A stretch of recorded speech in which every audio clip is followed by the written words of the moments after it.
Олексій, мені треба буквально 12 секунд заставки, ви всі пам'ятаєте? Задавай 12 секунд. Так, я скажу, коли поїхали.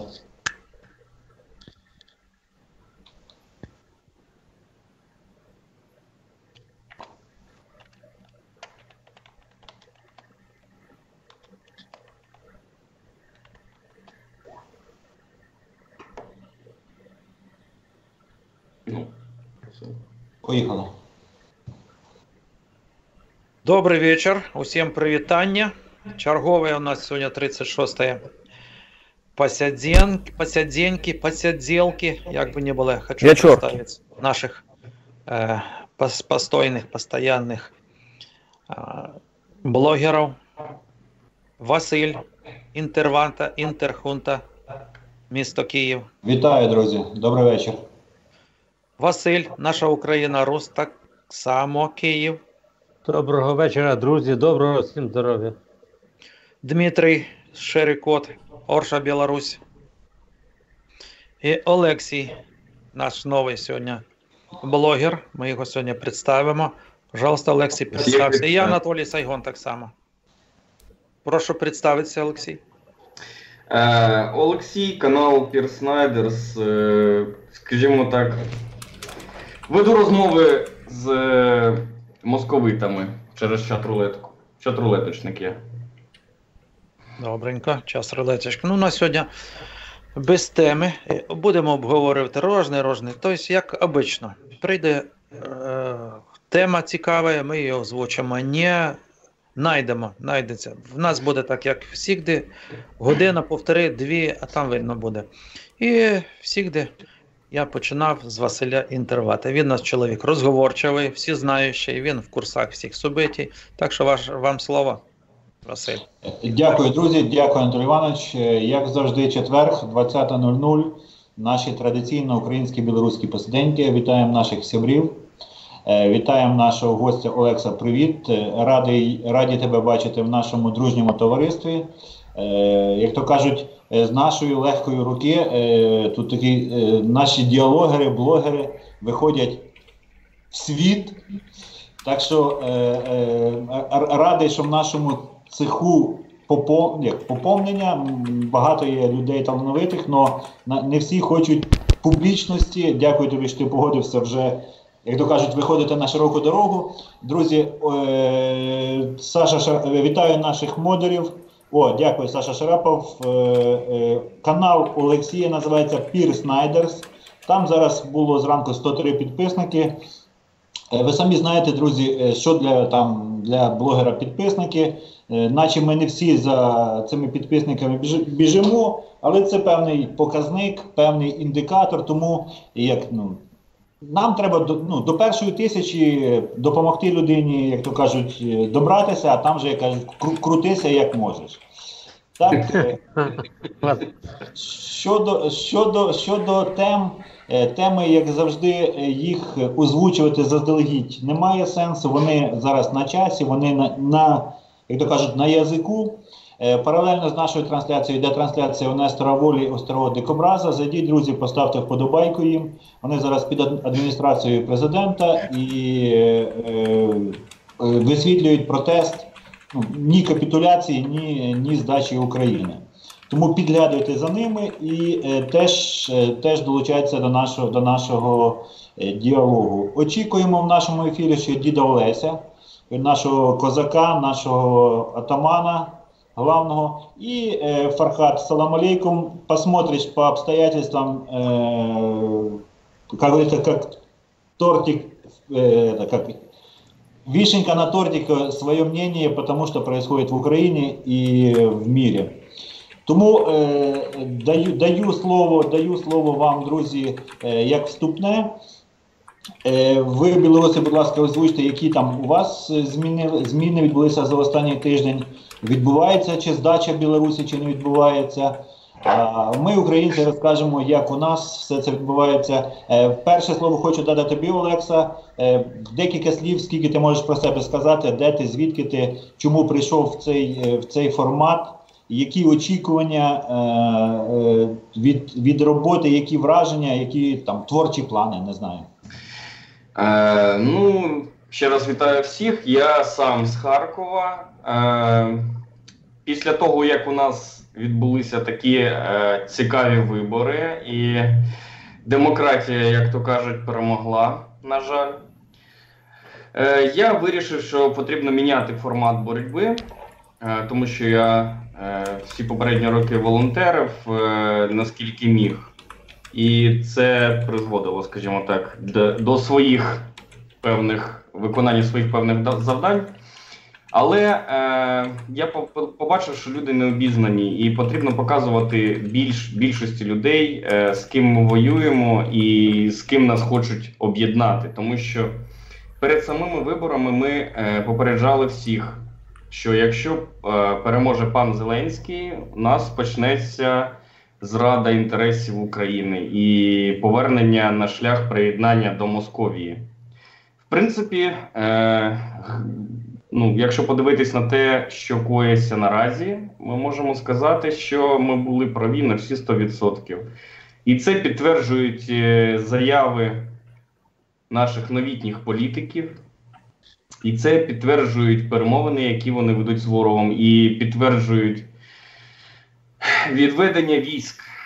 Головне і найболючіше, що може бути, це відведення військ з укріплень наших. Тому вирішив, що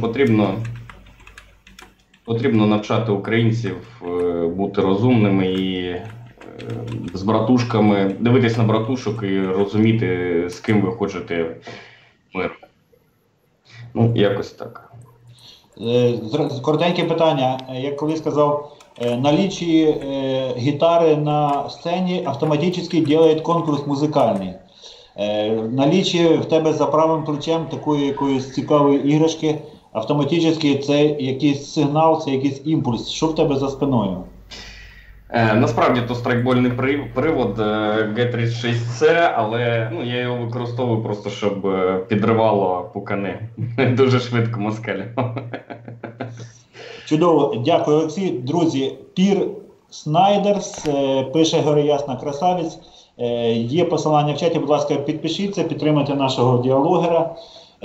І знаєте, що я хочу сказати перед тим, як передати слово білорусу Діму? Зараз триває голосування ТОП-100. Поки що із всіх топ-100 блогерів, із всіх присутніх, ми, в принципі, Василь, ми якось трохи дали шанс більш поважним блогерам в цьому конкурсі прийняти участь. Ми тримаємося на ТОП-100 2038 рік, тому на нас не розраховуйте. Друзі, підтримайте українських діалогерів в ТОП-100. Там дуже гарні зараз темпи набирає Ігор Вадимович. Наш шановний дід Олесь, він завітає до нас. Україна, вільна Україна, Сергій, Україна не Росія. Друзі, дайте модератори теж силочку на це голосування. Підтримуйте наших. Дуже велика ймовірність і за участі нашого лоцмана блогів мережа. Друзі, ось там підтримуйте, будь ласка, і канал Лоцман блогів. Наші діалогери практично мають великі шанси в першу десятку народного вибору попасти як всі вакантні місця. Друзі, а хто є в чатах, напишіть, будь ласка, які топ-2 блогери в Білорусі ви знаєте і, топ-5 блогерів. Будемо голосувати паралельно в чаті за топ-5 блогерів Білорусі. Напишіть, які ви знаєте білоруських блогерів, і давайте будемо за них теж в чаті голосувати. Сірий кот, яких ти знаєш білоруських блогерів і хто 1, 2, 3 топ-блогер Білорусі? Топ-20, може, блогерів. Ці колькі. Вельмі шмат я ведаю блогераў, але большая частка з іх гэта вельмі дробныя блогеры, у якіх там 100, 200, 300 падпіснікоў. Але ёсць і вялікія блогеры, вось нават як нехта, у якога там 250 ці 300 колькі там тысяч падпіснікоў. Ёсць блогеры, у якіх ужо за 100 тысяч перайшло. На жаль, што не ўсе з іх гэта патрыятычныя блогеры. Вось нават, глядзіце, Васіль, ёсць такі блогер Влад Бумага, Влад А4, у якога падпіснікоў больш, чым насельніцтва Беларусі, там больш за 10 мільёнаў. Вось, аднак ён сабе ніяк не адносіць да Беларусі. Ну, ён беларус, але ён не кажа пра Беларусь. Гэта вось такі блогер, ну, ведаеце, там як Івангай, там ці як іншыя такія. Ну, вось як яго аднесці? Ці да Беларусі яго аднесці? Ці гэта можа там,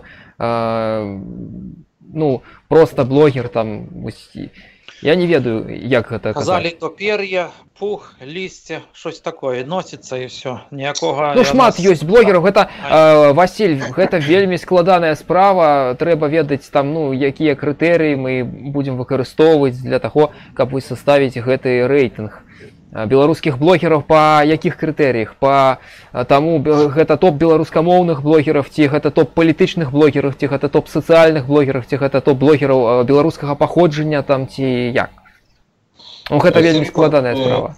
Це народний вибір, і там тільки ще немає Фархада. І Фейсбук-блогери, і Інстаграм-блогери, і хто має свої невеличкі блоги, художниці. Тому тут, розумієш, в тому і суть, що топ-100 різнопланових, політичних, YouTube.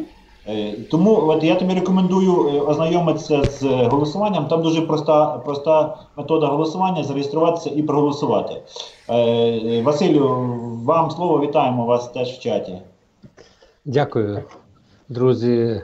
Щиро вітаю всіх вас і всіх нас, хто дивиться. Вдихаю на повні груди. Вітаю нашого співавтора сьогоднішнього вечора. Я вам вдячний за те, що ви займалися громадянською такою позицією і раніше, і то, що ваше серденько не витримало, і ви вирішили вийти в етер. Це дуже важливо, тому що наша ненька потребує здорової сили, здорового поштовху, і в вашому затятому молодому обличчі я це відчуваю. Дуже приємно. Тим більше ви представляєте місто Харків, а це подвійно приємно, що здорові сили в Харкові є. Вони будуть підживлювати Україну гарними, чудовими ідеями і не тільки потужними відгуками на ті виклики, які нам сьогодні, скажімо так, не хотілося би сказати нав'язує, але керівництво України нам виклики великі нав'язує. І це дуже, для мене це дуже болюче. Я, як завжди, доволі швидше, темпераментніше веду наші дружні засідання у вигляді наших посиденьок, але я під дуже таким складним впливом. Мене не розчавить ніяка їхня машина, але з досвіду всього, який я маю, прикро, що в 19-му році 21-го століття ми зробили такий незрілий, невдалий в усіх моїх розуміннях вибір і маємо те, що маємо. Тому єднаємось, друзі, будемо боротися за нашу неньку. Неньку можна любити по-різному, але ми її маємо любити в найкращих проявах і захищати її. Тому разом сьогодні будемо обговорювати, мабуть, самі різноманітні теми від самих, як казав пан Анатоль, як нам прийдеться на душу. І я б хотів, щоб ми обговорили декілька важливих питань, які є на порядку денному сьогодні. Дякую за вступне слово, яке ви мені надали. Добре, що я візьму так само слово. Не договорив, звісно, Василь мені не дав слова сказати, тільки за того. Є, цікаво було все-таки політичний чи не політичний, який в нас... О, дід Олесь, вітаємо, зараз договоримо якраз. Вітаємо, діда. Вітання, дід Олесь. Доброго вечора всім. Доброго. Вітаю. Героям слава. Трохи запізнився, вибачаю. No. Ще трошки я продовжу, не договорив, тому що блогери є різні. Нас інтересують в основному політичні, звісно. Те, що другі категорії блогерів не вельми там нам цікаві. Правильно Сірий Кіт сказав, що їх є в разномасних, повно. Я навіть не відаю особо там блогерів, не інтересувався нікого. Ну, мені тільки інтересує те, що хоч який-небудь такий займається справою, на кон того, що цікавить Білорусь. Політична, прежде всього, справа. Але я вам скажу, що цікавий, розумієте, серед чистіш, я вважаю, що саме, що не на є чистий політичний, у нас блогер, якого я відаю, то поки Сірий Кот. От представляєте? Чисто політичний. Який грамотно, чітко там, говорить. Анатолій, який там, постійно... Тихо, там так само соціально політично. Тихо, дай сказати. Во. Тому що я ні одного не відаю політичного нас блогера, який би вів так програми, їздив би так, як він, і такою політичною жисть доволі яркою. І удавав би все свободний час. Навіть до дівчат нема коли часу добігче, розумієте? Настільки він зайнявся тим. Хто говорить, а я вірю. А настільки чоловік зайнявся зараз політичною діяльністю, яка його переживає, волнує. І я знаю. А що я також кажу, як пан Зеленський казав, зуб даю, що я відаю ту справу. Во. Далі, які мені цікаві блогери є для договору? Гарантій нет, мені подобається. Він постійно веде таку неравнодушною. Наш Петрухін з Бреста, далі Общество Гомель, теж мені подобається. Ну там Марат Мінський, я не відаю, як там, да, Нехта, він веде свій блог на Білсаті, він в основному зараз в Польщі проживає, він там теж, як то кажуть, на Перовий конкретно. От, і ще продовжу. Кот, скажи, хто ще є такий цікавий, який би заслуговував такого внимання? Тишкевич, ваш земляк. Ну, Тишкевич, він опять не в Білорусі, він сидить в Києві. Я би кажу, чисто в Білорусі. Ні, він білорус. Тишкевич, він білорус, але він, да... Батько Рус живе в Флориді, вільна Україна живе теж в Штатах. Я не то, ну все равно. Мені чисто інтересує, які зараз живуть в Білорусі. Ну ось зараз до нас не долучився Усіслав Пашкевич, це молодий блогер, якого я зустрів. Ён за мною сам зв'язався, ми з ним зробили сумісне відео. Але сьогодні ён не прийшов, я його сьогодні позвав, покликав сюди. Ну, я, ось, Анатоль, вас тоді перебив. Хотів ось додати, що чисто політичних блогерів у нас амаль што няма, тому що гэта, ну, така тема соціально-політична. Тому що, ось, як ви кажете, там і той же Нехта, і там, може, і Петрухін з Кабановым.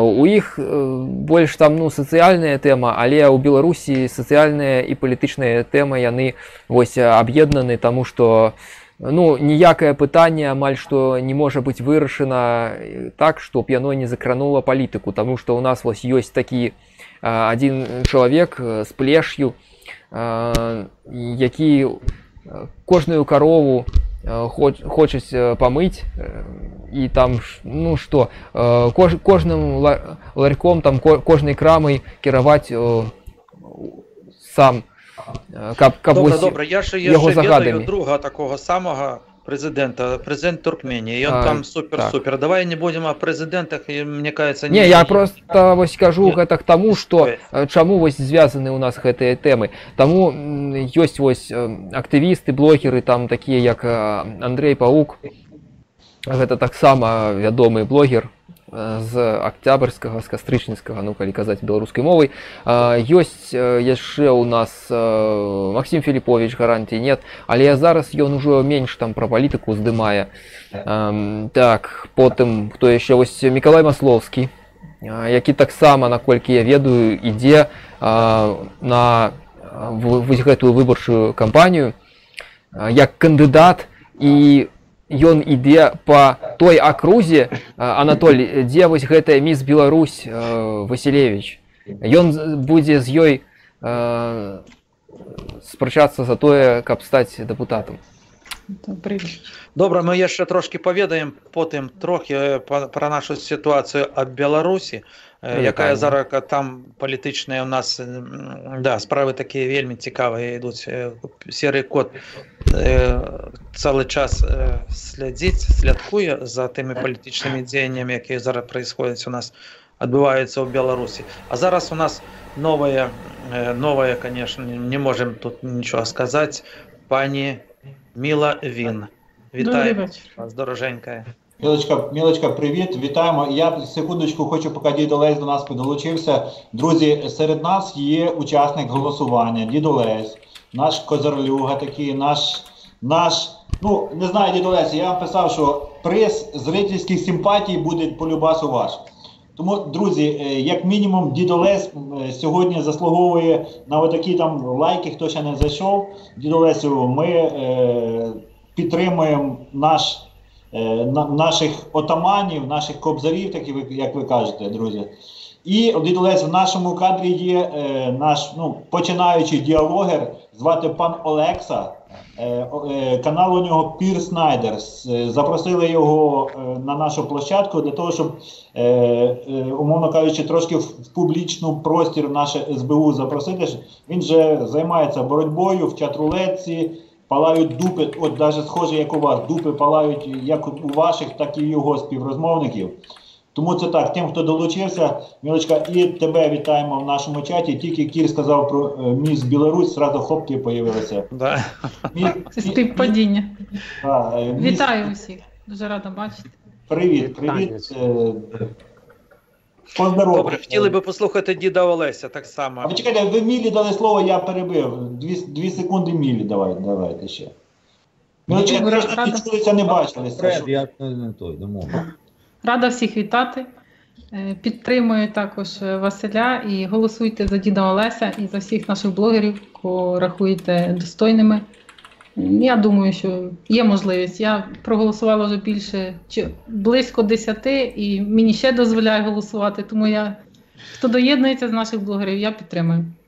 І сьогодні така подія відбувається біля апарату президента, яка не дуже весела, як на мене. Я дивилася стріми багатьох наших блогерів, в основному Нестора Волі. Хотілося б почути думки ваші, але це пізніше, так я розумію.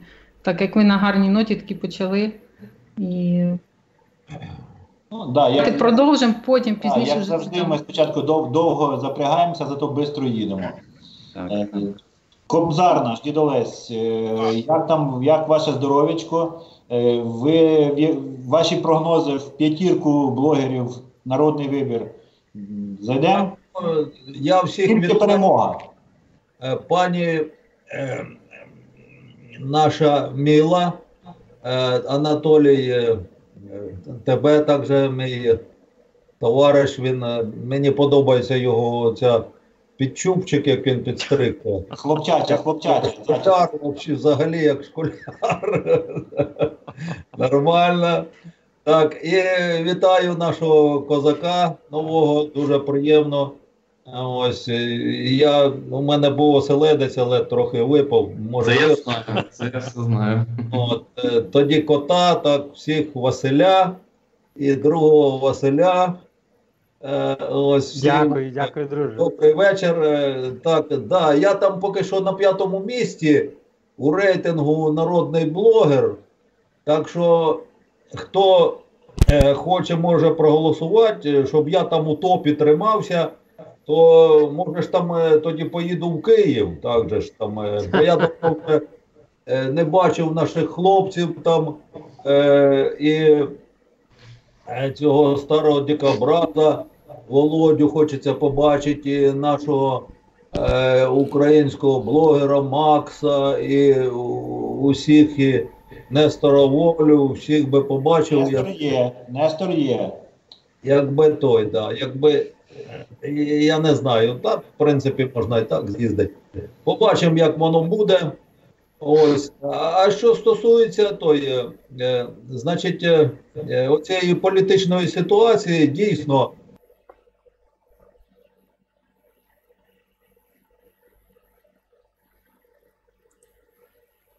Что-то зависло.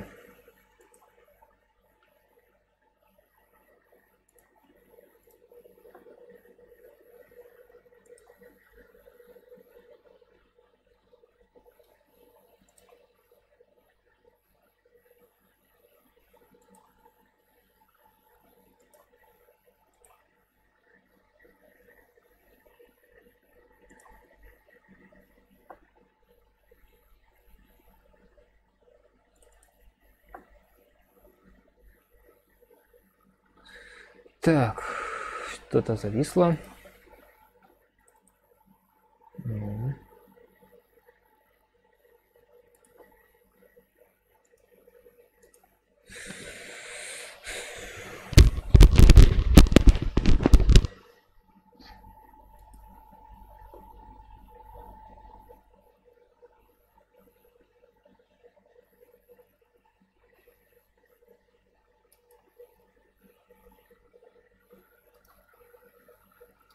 Мабуть, поїзд і потяг пішов. От, щось воно там получиться в нього чи не получиться. Ну мені здається, що вже його так засосало туди трясеться, як ото геліко. Меня засосало опасное трясина. Да? І жизнь моя вічна ігра. От він грався і догрався. Так? Ось, тому що вони хочуть погратися в політику із Путіним, але йому палець у рота не клади. У нього там сидять дуже биті такі, кляті такі політики, от, що консультанти його радять, ті, що вони потихеньку і методично затягують цю трясину. Ось дивіться, вони потихеньку так от Білорусь брали крок за кроком, начебто віддавали. Так, цей Мікрофон відключіть, будь ласка. Постороннє шумить. Ні, там підключився білорус до нас, сірий кот. Це хто у нас? Это Усислав Пашкевич. Добрий вечір. Так, відео не бачимо Пашкевича. О, зараз бачимо. Я зрозумів, хай мікрофон виключить. Тоді той. Вітаю. Відключіть поки мікрофон, дід Олесь завершить думку, і ми вас запросимо до слова. Ні, у нього там нормально, щоб там не шуміли в кімнаті, бо сторонні шумить. От. Значить, що... А мені чувати? Так. Чувать. Чекай, шановний, зараз тобі надо... 3 метри виговориться. Хвилинку, ви вже в мене склерозу, мене вже збили. Давайте по новій. По-новій починають. Значить, що? Так, вони крок за кроком методично втягували Білорусь. І тут вони Зеленському можуть... Якщо ті... якісь там гарці... Мікрофон відключіть, пожалуйста. Ізя, відключіть мікрофон на трансляції, будь ласка.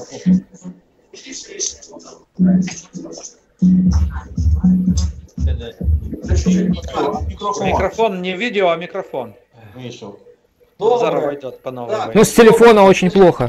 Значить, що? Заходите. Дивіться, там працює ціла система, так, і у нас оці от, які вони живуть отакими меркантильними інтересами, типа там, значить, от Лукашенко, він думав, я так пограюся, щось вигода якась буде, от. А воно ж, у них довгострокові плани у Москви. Сьогодні в тебе вигода, завтра вигода, рік вигода, 2 вигода, 3. А тоді тебе поступово беруть уже, ярмо на тебе надівають. Так і в нас.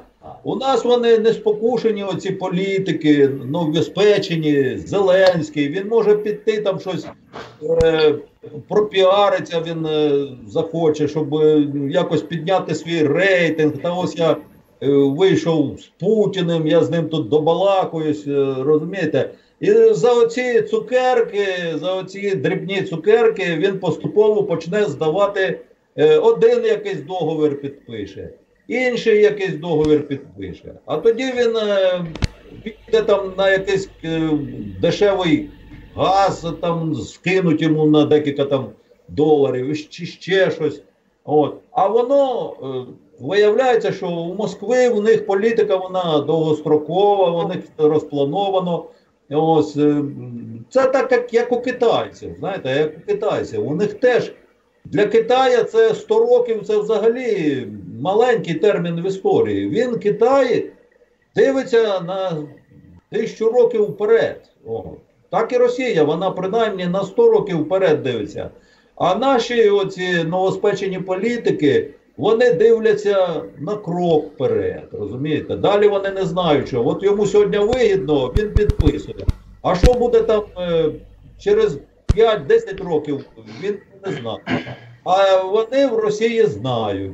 Тоді вже починається тик-мик, а ти вже попав туди. Тут піде вже, в Білорусі вони і так уже пропагандою там мозки всім просверлили, так, набили ватою. Тепер вони українцям тут уже напивають. Скільки там, ось тільки Фейсбук вилучив там, скільки з тисяч фальшивих аккаунтів, ті, що вели проти України оцю пропаганду, і оці кремлеботи кидали туди.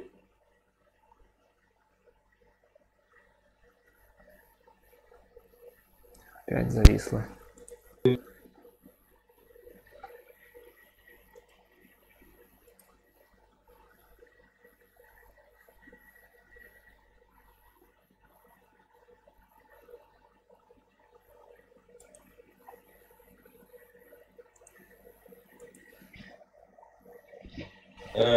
І не треба туди взагалі йти.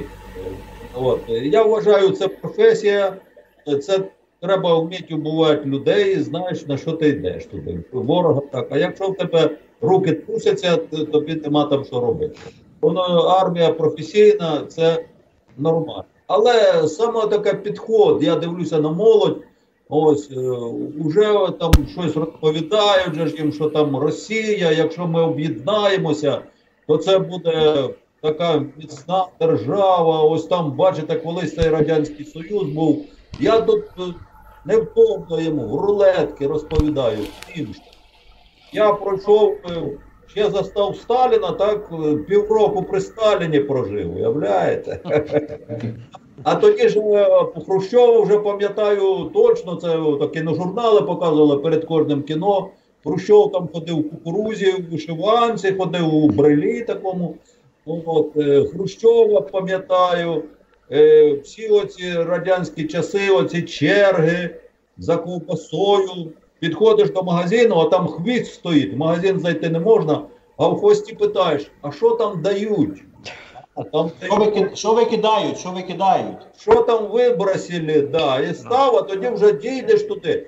А молодь це не знає, їм розповідають, що там було отак, там було чудово. От, і вони отакі от байки їм розповідають. Та там вже була газіровка по 3 копійки, пломбір по 19 копійок, ескімо по 11 копійок. Я ж не хочу. Ось так, як ото, знаєте, купили отого мальчиша-плохиша за ящик печення і бочку варення, чи як там того, да? Так що треба працювати. Я сам 10 років пропрацював у школі військово-патріотичного виховання, воєнруховим, ви знаєте, так, викладач до призовної підготовки. До мене їздили з усього району, ділилися на досвідом, і завжди була передова школа. Але я отак подивлюся, йду у школу, так, нас збирають там ветеранів, ось буде День вчителя, там скоро 5 жовтня, по-моєму, так.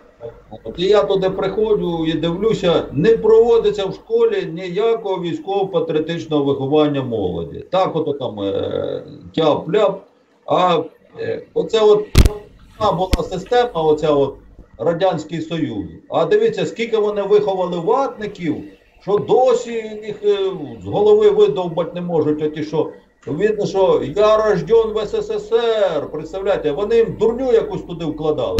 Але можна оцим досвідом, так сказати, брати цей досвід і тільки вкладати його туди в голови патріотизм, а не оту дурнувату. Так? І нічого немає в школі зараз. Щоб отако, якісь там вони скаути нехай будуть, не піонери, да?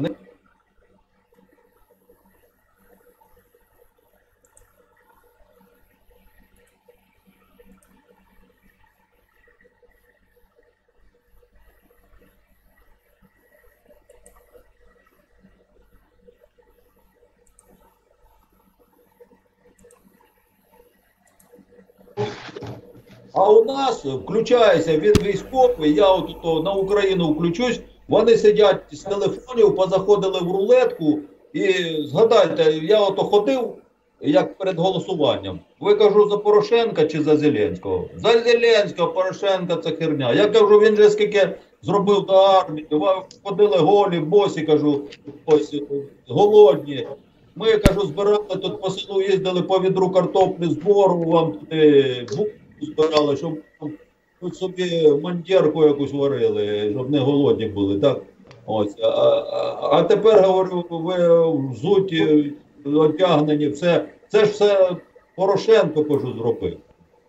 Так, це наче херня, ми за зелю, ми по приколу, ми отаке. Значить що, в армії не проводиться ніякого виховання. Куди він буде воювати, як він не знає, за що він там воює? Що він там знаходиться на передовій? Десь там, я не знаю, на першій лінії, на другій лінії. Що він туди приїхав, він не знає. Він сидить з телефона, зайшов в рулетку і грається. Ну, такі взагалі треба, що ми викладаємо своїх податків, їх утримуємо, щоб вони там захищали нас, вони в рулетку граються і не знають, чого вони там взагалі. Можна? Я все дуже зайняв багато часу, далі продовжую. Це нормально, це хорошо. Одну секундочку, вітаємо в чаті Юру Вінниця з Монтенегро. Юра, привіт, хуліган. Друзі, Олекса, канал Пір Снайдерс, посилання Саша Шарапов, наш новий, молодий, перспективний діалогер. Будь ласка, знайомтеся з каналом, підписуйтесь, ставте вподобайки, дзвіночки тисніть, будемо підтримати. Да, Олекса, вам слово. Я натиснув тільки що, 112-й. Олекса, вітаю. Де наш білорус? А дійшов? Кот. Хотів би діда Олеся трохи виправити, насправді. З приводу патріотичного виховання, так, в школах воно не проводиться, але на волонтерських засадах в Україні проводиться патріотичне виховання доволі таки сильне. Тому що в Україні розвивається останні роки дуже активно пласт, як ми знаємо, і дуже багато... Я вибачаюся, одну секунду. Я згоден, це все ініціатива така народна, хай держава це робить. Держава для того і подавали закон про державне фінансування пласту, щоб держава включалася в патріотичне виховання, але, як ми бачимо, державного фінансування не буде у пласту. Друге, що хотів би сказати про армію і про чат-рулетку, там, що вони сидять і граються, чи розмовляють там, і то, що вони там за ЗЄ голосували, не розуміють. Знаєте, я зробив вже собі такий висновок, я дуже багато в чат-рулетці поспілкувався з військовими, з різними. Я не зустрічав людей з передка, які не знають, за що воюють. Вони все прекрасно розуміють і розуміють, яка в нас стала армія. Оті скажімо так, дурники, яких ми зустрічаємо іноді в чат-рулетці, які сидять типу в формі і починають там то матюкатися, то ще щось, вони в основному не були в зоні. Це люди, які чи запас якийсь, чи в якихось таких частинах забезпечення сидять. Ну, якось так. І я не думаю, ці люди будуть підтримувати там Зеленського, але це до одного місця. Тому що люди, які воюють, які там на першій, на другій лінії стоять, їм не дуже подобається те, що розводяться війська, тому що це загрожує в першу чергу їхнім життям.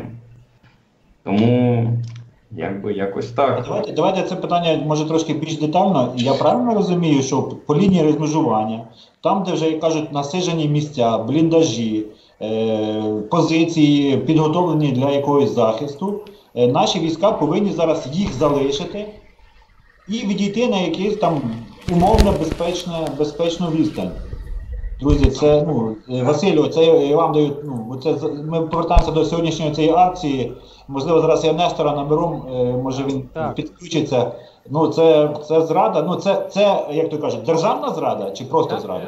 Пане Василю, друзі, так, У моєму розумінні, якщо б я раптом мав великі функції головнокомандуючого, я би ні в якому разі на це не пішов.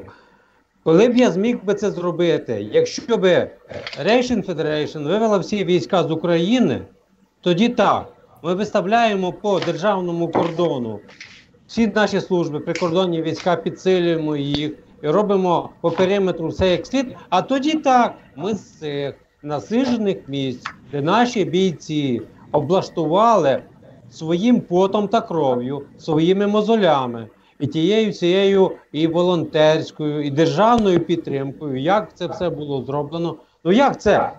На умовно якусь відстань. Це що? Як горобців під розстріл? Адже тих місць, які далі йдуть, вони ж ніяк не підготовлені. Ну, для мене це просто не то, що це тупа зрада. І про що вони там говорять, про що вони там думають. Але я більше чим впевнений, що це люди, які приймають ці рішення, вони нічого взагалі про це не то, що не знають, навіть знати не хочуть. Але так трапилось, що той жереб, сліпий жереб, який упав їм у сліпу кишку, от вони це роблять. Бо людина, яка має номінальні мізки, хоча б середню якусь зважену позицію отого добропорядного українця, йому в голову це не прийде. Однозначно це зрада. Державна чи просто зрада? Це, звичайно, що державна, тому що це ж не то, що людина десь пішла там і щось якось. Це вирішується доля країни в таких випадках. От уявіть собі, що не дай Бог, а це може трапитися, коли наші бійці по цьому фронту покинуть оті насиджені місця, в хорошому розумінні цього слова, які берегли їм життя. Номінально берегли. Чому? Тому що якщо важка арта, влучні приціли з 120-х мінометів і так далі, це руйнується. Вони там гинули, але вони гинули захищені, назвемо це так. І це в протистоянні. Не стріляй, вийди в чисте поле. Як це ще можна розуміти? Тут Олекса пише 111 стаття Кримінального кодексу України. Те, що говорили сьогодні вже наші блогери. Я зараз Нестору написав запрошення, він був на цій акції, якщо він буде в нас, то підключиться. Анатолій Іванович, а ваша думка, от ситуація така, формула Штайнмаєра говорить про те, що без відведення військ, без контролю кордонів провести в цих територіях вибори, де не буде доступу, умовно кажучи, українських кандидатів, наприклад. І аж потім ОБСЄ, якщо ОБСЄ визнає ці вибори демократичними, почати реінтеграцію Донбасу на особливих умовах. І ми бачимо там, всі кажуть, Абхазія, все починалося з особливих умов. Результат ми зараз бачимо. Ви як думаєте? Я не згоден з тим. Одразу все. Просто не згоден ні з Штайнмаєром, ніколи. То справа тільки України. Як вона вирішить, як вона хоче ту справу розрулити, то є справа, а не яких там Штайнмаєрів. І так само прислуховується в тій справі, мені кажеться, нема чого до Європи. Хай Україна думає своєю головою. То моя думка. Я просто не згоден. Дякую. Сірий кот, а ты... Так само, ну что тут можно сказать? Это капитуляция или достижение мира любой ценой? Нам нужен мир любой ценой или нам нужен, нам потрібно... Гэта, Василь, гэта мир любым коштом для Европы, а не для Украины. Для Украины гэта зрада. Я лічу, что... Ну, вось разумееце, якісьці там прыходзіць, вось у вас там штосьці адбываецца, да вас прыходзіць там сусед і кажа, што давайте вось усё гэта будзе справа гэта вырашана так, як мне больш зручна. Вось кажа, ну давайте, вось вы тут, ну там два суседы між сабою там спрачаюцца, прыходзіць там трэці, якісьці там здалёка і кажа, што а давайте вы вырашыце ўсё так, каб было лепей для мяне. і каже, што вось ён глядзіць, што Украіна Расію перамагчы не можа, але і аддаць Украіну Расіі Еўропа таксама не можа. Яны кажуць, ну давайте вы тут вось дамовіцеся, ну Расія гэта вораг, але яны ж нам газ там прадаюць. Таму што мы ж не можам вось так вось санкцыі там накласці, там усё, Расію адключыць ад міжнародных вось гэтых платежных сістэм. І яны кажуць, што ну давайте ўсё там вырашаць мірам. Ведаеце, з Гітлерам таксама размаўлялі вось так. І да чаго гэта прывяло? Давайте Гітлеру аддадзім вось там Судеты, давайте Гітлеру аддадзім там Польшу, там давайте ўсё яму аддадзім, і можа ён не нападзе на нас тады. Ну і бачыце, што з гэтага выйшла. І з Путлерам таксама будзе. Гэта вораг, гэта вось бешаны сабака, якога трэба біць, яго трэба біць палкай, пакуль ён не здохне, пакуль ён не атыдзе ад цябе. А не кідаць яму там штосьці, костку якуюсь, ён пагрызе, а потым да табе пойдзе зноў. Прыклад польскі таксама быў. Таксама прыклад польскі ў 39-м року. Так, так, Анатолій. 1 верасня, 17 верасня. Зараз Анджей Дуда не раз сказав, бачите, з заходу Гітлер, а з сходу Сталін. І дасталося той польський. А потім як зробили? А що говорять навіть расейці про той пакт Ріббентропа-Молотова? Гэта быў такі вельмі спраўны палітычны такі вынік. Яны зрабілі то вынік. Які то вынік? Напад Расіі, знішчылі сотні тысяч палякаў, звезлі ў Катынь, выселілі аж за Урал у Расіі. Які то вынік? Хіба то вынік? Чого ви там ввогуле рабілі? Гітлераўцы чого там рабілі, так само рабілі, що там сталіністи. Вот Анатолій, і все. Так само зараз Росія керує... Перевірали історію, цілий час перевірали історію. Переписували, нам удолблювали наші голови. А правди то ніхто не ведає. Як ж, кілька раз я вже казав, мой дід і прадід так казали: ой, дітки, каже, ви ж нічого не відаєте, що ви говорите, чого вам вчать? А ми: діду, учепися, що ти розумієш, мов, прожили тут в лісі, собі нічого не бачили. Я кажу: ой, каже, прийдуть часи, побачите, що все повернеться, випливе та правда наружу. Але скільки треба було часу?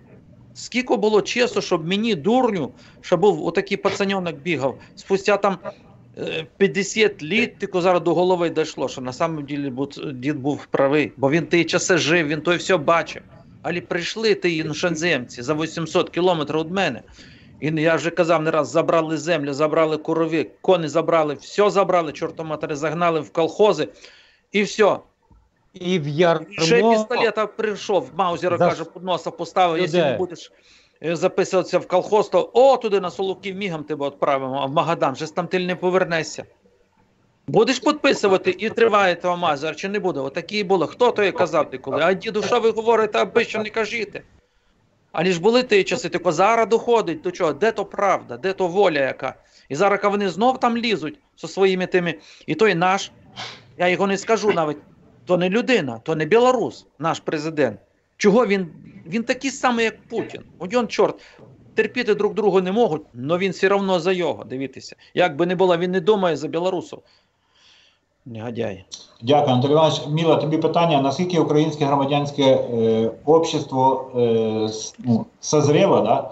І наскільки цей, як тобі здається, це нас так щупають, от такими формулами, от такими поступками, от такими договорами. Чи готові українці якби вставати от сьогодні в цю акцію? Я Нестору написав, твоя думка, от тих 25%, вони зараз як себе почувають? Що ти думаєш? Ну, якщо порівнювати з революцією або з нашим зрілістю суспільства у, наприклад, там 2004 році, там, або 10-му, і порівнювати 14 рік і теперішній рік, так, звичайно, наше суспільство виросло, тому що середній статистичний вік – це люди нашого віку і трішки молодші за нас. Та молодь, які молодші за нас, вони вже не знали, що таке совок. Але, так як сказав дід Олесь, дійсно у нас ніхто не займається патріотичним вихованням молоді. Тому це все покладено на плечі тільки родини. І дійсно таких людей маленький відсоток. Але я кажу, все в порівнянні. Якщо говорити про нинішню ситуацію, мені здається, що це все відбувається настільки швидко, щоб ми не завжди встигали розібратись з даній ситуації, що це як сніговий ком. Багато таких нехороших для нашої нації прийнятих рішень, прийняті закони, все настільки швидко, щоб ми не встигали оговтуватись, тому що щодня ми не можемо збиратися на акції. А сьогодні це було показово. Я думала, що прийде менше людей. Але це ж тільки Київ, і тим більше така година незручна, тому це також не показово, я вважаю. Подивіться, скільки було стрімів, я тільки дивилася, їх було 3. Там також було дуже багато людей, котрі дивилися, котрі хоч морально, але були там з тими людьми, котрі знаходилися. А наскільки ми близькі до 3-го Майдану, як думаєш? Тут суперечні в мене думки. Я не знаю, наскільки він для нас буде зараз корисний. І я згодна з одним з експертом політичним, не буду називати його ім'я. Якщо і буде Майдан, то він, можливо, буде набагато кровавіший і набагато швидший. Це не буде місяці, це можливо навіть бути години, але це буде великі втрати і багато крові, чого б не хотілося. Який сценарій для нас зараз найкращий, ми самі не знаємо, тому що все настільки швидко розвивається, що думаю, що зараз предугадати якийсь розвиток подій дуже важко. Не тільки їм, ну і нам. Ось така. Дід Олесь. Голос Криївки. Я в Криївці знаходжуся, так що я вже пішов у підпілля, в Криївці сидю. Так? Ви зараз в бліндажі, де ж ви в Київці? Ну так, оце ж схрон, це Криївка. Так. От. Тому, так, дійсно, Міла, вона правильно каже. І тут я ото хотів сказати трохи крок назад, повернуся. Кіт буквально в мене схватив з язика, я хотів оцей новітній зговір оцей Європи, із Москвою, Германії з Москвою, отого Штайнмаєра план, Меркель із Путіним. Хочу порівняти, оцей із оцим пактом Молотова-Ріббентропа. Да. Це новітній буде. Він правильно, Кіт сказав, дивіться, як тоді Європа вся спостерігала. Ну що, зайняли Польщу, зайняли Чехію, на Францію полізли, а вони що, дивилися всі, так?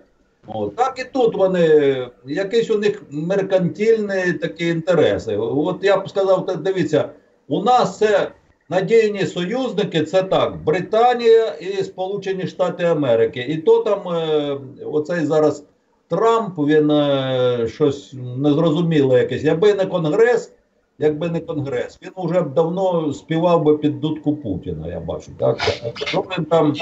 І самий головний союзник – це Україна наша.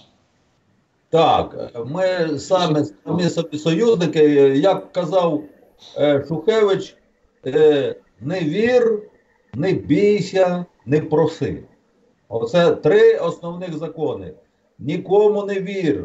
Оці цукерки, що тобі вони пропонують, так, не бійся, так, і ні в кого нічого не проси. Знай, що тільки оцей дешевий оцей сир, тільки в оцій пастці для мишей, так, для мишоловців. Тому тільки йти крок за кроком, держава повинна йти самостійним курсом. Так, що вони там вже домовилися, Путін із цим французом, як його забув? Макрон. Мікрон.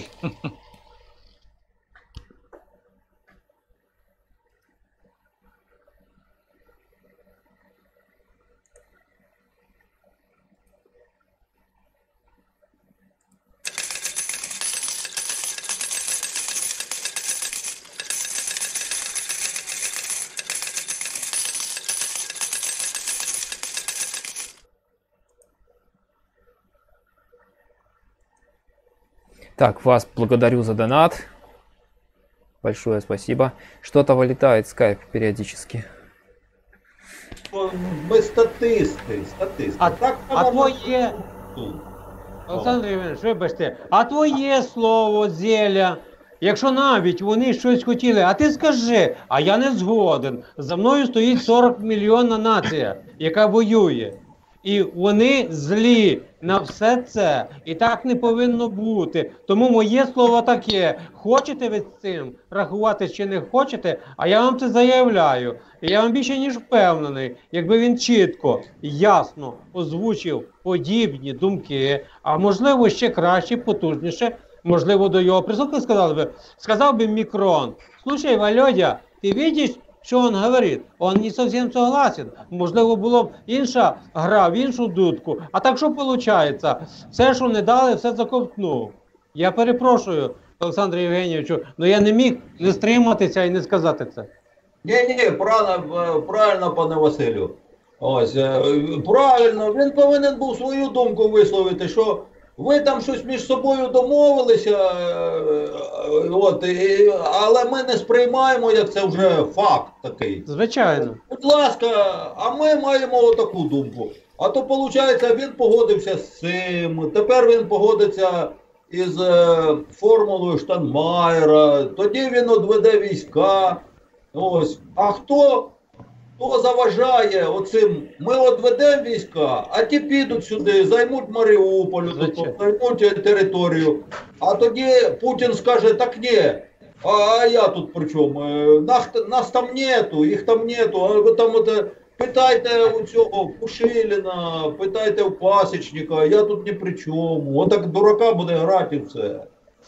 Так що тут же треба прораховувати всі варіанти, а не думати, що це все за чисту монету приймати. Ми ж усі чудово знаємо, що політики, вони кажуть одне, думають друге, третє робить. Тому, якщо отако вірити словам, що там сказав Путін, у нас же вже, підожди, скільки у нас вже було? Нам Іловайська, нам мало, що нам пообіцяли коридор, так? Звичайно. Давайте тепер нам скажуть, що давайте відводити війська, а завтра нам скажуть, взагалі прибирайте війська, да, ми прийдемо в Київ. Ага. Прошу, Вова, прошу. додались. Я ось зараз тільки це і хотів казати. Що віддай Путіну Маріуполь, а він скаже, що а навіщо мені Маріуполь без Києва? Так і Київ треба ждати, а то далі ось Маріуполь, а Київ ні. Це так і є. Добре. Хотілося б переключитися зараз на секундочку на наші білоруські справи, бо все часу вже менше. Я би хотів так само вислухати, тому що ніхто не ведає, що зараз робиться у нас в Білорусі. Анатоль, я так само не вельми шмат ведаю. Поведали про тую, навіть то не спречка, як то сказати, поміж Путіним, все втихую роблять. Вони здають, за перше сні. Что такое? Продовжуй, сірий кот. Подвисло. Путіну в 2024 році треба бути президентом когось, чогось. Тому так все спішно робиться. Анатолій Іванович застряв. Все Анатолій Іванович завис. Так, завис. Майор якийсь білоруський. Ну, скоріш за все. Анатоль завис. Вот что откажу. Василь, так, Анатоль каже про ось тое, что был злітий так званий гэты план інтэграцыі паглубленай, аб тым, што к 8 снежню, ну, то бок это 8 декабря, если говорить русским языком, будзе ўжо агучаны там гэты план інтэграцыі, там можа быць зроблены адзіны налогавы кодекс падатковы і адзіны там якісьці яшчэ там ну штосьці такое, што Беларусь страчвае частку свайго суверэнітэта, не цалкам увесь, але шмат чаго. Гэта яшчэ не поўная інтэграцыя, але тут кажуць, што до 2020, 22, 24, ну нічога добрага ў гэтым няма. Адны кажуць, што гэта можа будзе ўсё так, як і 20 гадоў дагэтуль прадоўжвалася, што гэта толькі словы, а на справе Лука не пойдзе на гэта, але гэта небяспечна, гэта вельмі небяспечна, з гэтым штосьці патрэбна рабіць, і ўжо зараз палітыкі кажуць, што патрэбна падгатоўліваць, рыхтаваць, як гэта кажуць, рыхтаваць людзей да таго, каб яны былі гатовы выйсці на акцыю у падтрымку суверэнітэта Беларусі. Зараз зроблены групы, такія вось суполкі, каналы, як свежы там ці які там вольны ветер, Канституцыя Бел, якія займаюцца тым, што спрабуюць вось дагрукацца да людзей, да простых, каб яны падтрымалі тое, што Беларусі зараз пагражае страта суверэнітэта, часткі суверэнітэта. Але вось я не ведаю усіх палітычных навінаў зараз. Я заняты гэтай выбарчай кампаніяй, толькі вось прыехаў сёння, займаўся збором подпісаў, вось як і спадар наш Усяслаў Пашкевіч. У 16 гадзін я прыехаў дадому, і тут мне ўжо толькі трохі штосьці там з'еў, і мне праз паўгадзіны звоняць і кажуць, што там патрэбна прыехаць, там да мяне прыедуць, там штосьці зняць патрэбна, і я зноў паехаў туды у Воршу, там, ну шмат чого. Прыехаў домой, гляджу, а мне у соцсетках там у кантакце піша якаясь жанчына, што вось у нас там школа там танцаў ці гімнастыкі, штосьці такое, там дзеці прызы выйгравалі, а зараз нас хочуць выкінуць на вуліцу, там адабраць у нас памяшканне, штосьці такое, што ніхто не рэагуе ніяк, не ведаем, да каго можна звярнуцца, вось такое, ну, ведаеце, што я не сачу зараз за ўсімі палітычнымі навінамі. Білорусі зараз передвиборчі, да? У вас зараз реєстрація в кандидати до Верховного Совета, да? Не, Василь, Верховного Совета ўжо няма з 96-го года. Гэта быў аднапалатны парламент, які Лукашенко ліквідаваў і зрабіў двухпалатны парламент. Гэта ніжняя палата, гэта палата прадстаўнікоў і Совет Республікі, верхняя палата. Зараз вось выборы ў ніжнюю палату парламента. Да, нагадаю, що наш серый кот кандидат в кандидаты. Да, я яшчэ не кандидат, мне патрэбна сабраць 1000 подпісаў, і тады, можа быць, мяне зарэгіструюць як кандидат. Не, я ж кажу, ти кандидат в кандидати. Так. Так, друзі, Ми за тебе кулачки тримаємо, Діма. Да. Я приїду, листовки буду роздавати там і удочкою махати оце так. Друзі, хвилинка хочу реклами чи не реклами, друзі. Пірс Снайдерс, наш діалогер, Олекса, помахай тим, хто до нас тільки долучився на каналі Діда Олеся, Василя. І, друзі, підпишіться на канал. Діалогер наш, підтримуємо наших починаючих, тому це. І ще, друзі, хто там ще, у кого є можливість, ми зараз нашим невеличким співтовариством підтримуємо канал Лоцмана, тому QR-код під Олексою на каналі Інтерхунта, хто ще може. І, звісно, друзі, канал всі свідомі підтримують Діду Олесю. Діду Олесь, вам міцного здоров'я, друзі. Реквізити у вас повинні забити в шаблонах на Приват24. 2 картки в Діда Олеся. Тому підтримуйте нашого шановного кобзаря Діда Олеся, підтримуйте українських блогерів, хто може, Кіра Лоцмана. І голосуйте в топ-100 за наших діалогерів. Їх там багато і вони мають дуже великі шанси. Олекса, тобі слово на рахунок оцих всіх останніх подій. Що ти думаєш є про Україну? Можливо, щось про Білорусь скажи. Ну, про Білорусь. Про Білорусь, по-перше, з того, що я читав і знаю, мені здається, що Лукашенко якраз намагається всіма силами не допустити поглинання. Тому у вас і підписуються такі от домовленості, типу інтеграція всієї... Ну, я просто так думаю, дивіться про що. З приводу інтеграції всієї економіки, але не поглинання повністю держави. Я думаю, що він надіється, має надію все ж таки, що Путіна приберуть і він захопить владу. І в Раші, і у вас. У мене такі думки просто Може бути і так. виникали. Тобто, я не кажу, що він правильно робить. Для мене, ну, на мій погляд, це смерть для Білорусі, інтеграція така повна. Тому вам потрібно зараз же робити щось, а не чекати виборів там, і т.д. і т.п. Я вже давно білорусів, коли зустрічаю, білорусам кажу, що не потрібно сидіти на одному місці.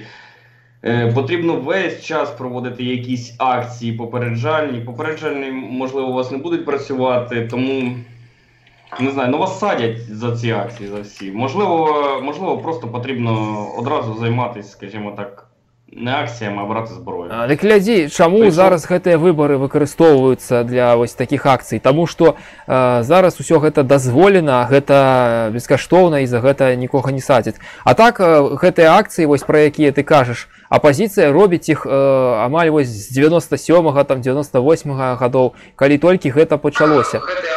Але такіх людзей не шмат. Гэта дзесяткі, можа сотні людзей, якія актыўна будуць супрацьдзейнічаць Расіі. Астатнія яны як бы і не за, але яны і не супраць. Яны сядзяць і глядзяць, што ну вось простыя там людзі, для іх гэта не мае такога сэнсу. Ну там палітыка вось гэтая. Для іх галоўныя грошы, галоўны заробак там такое.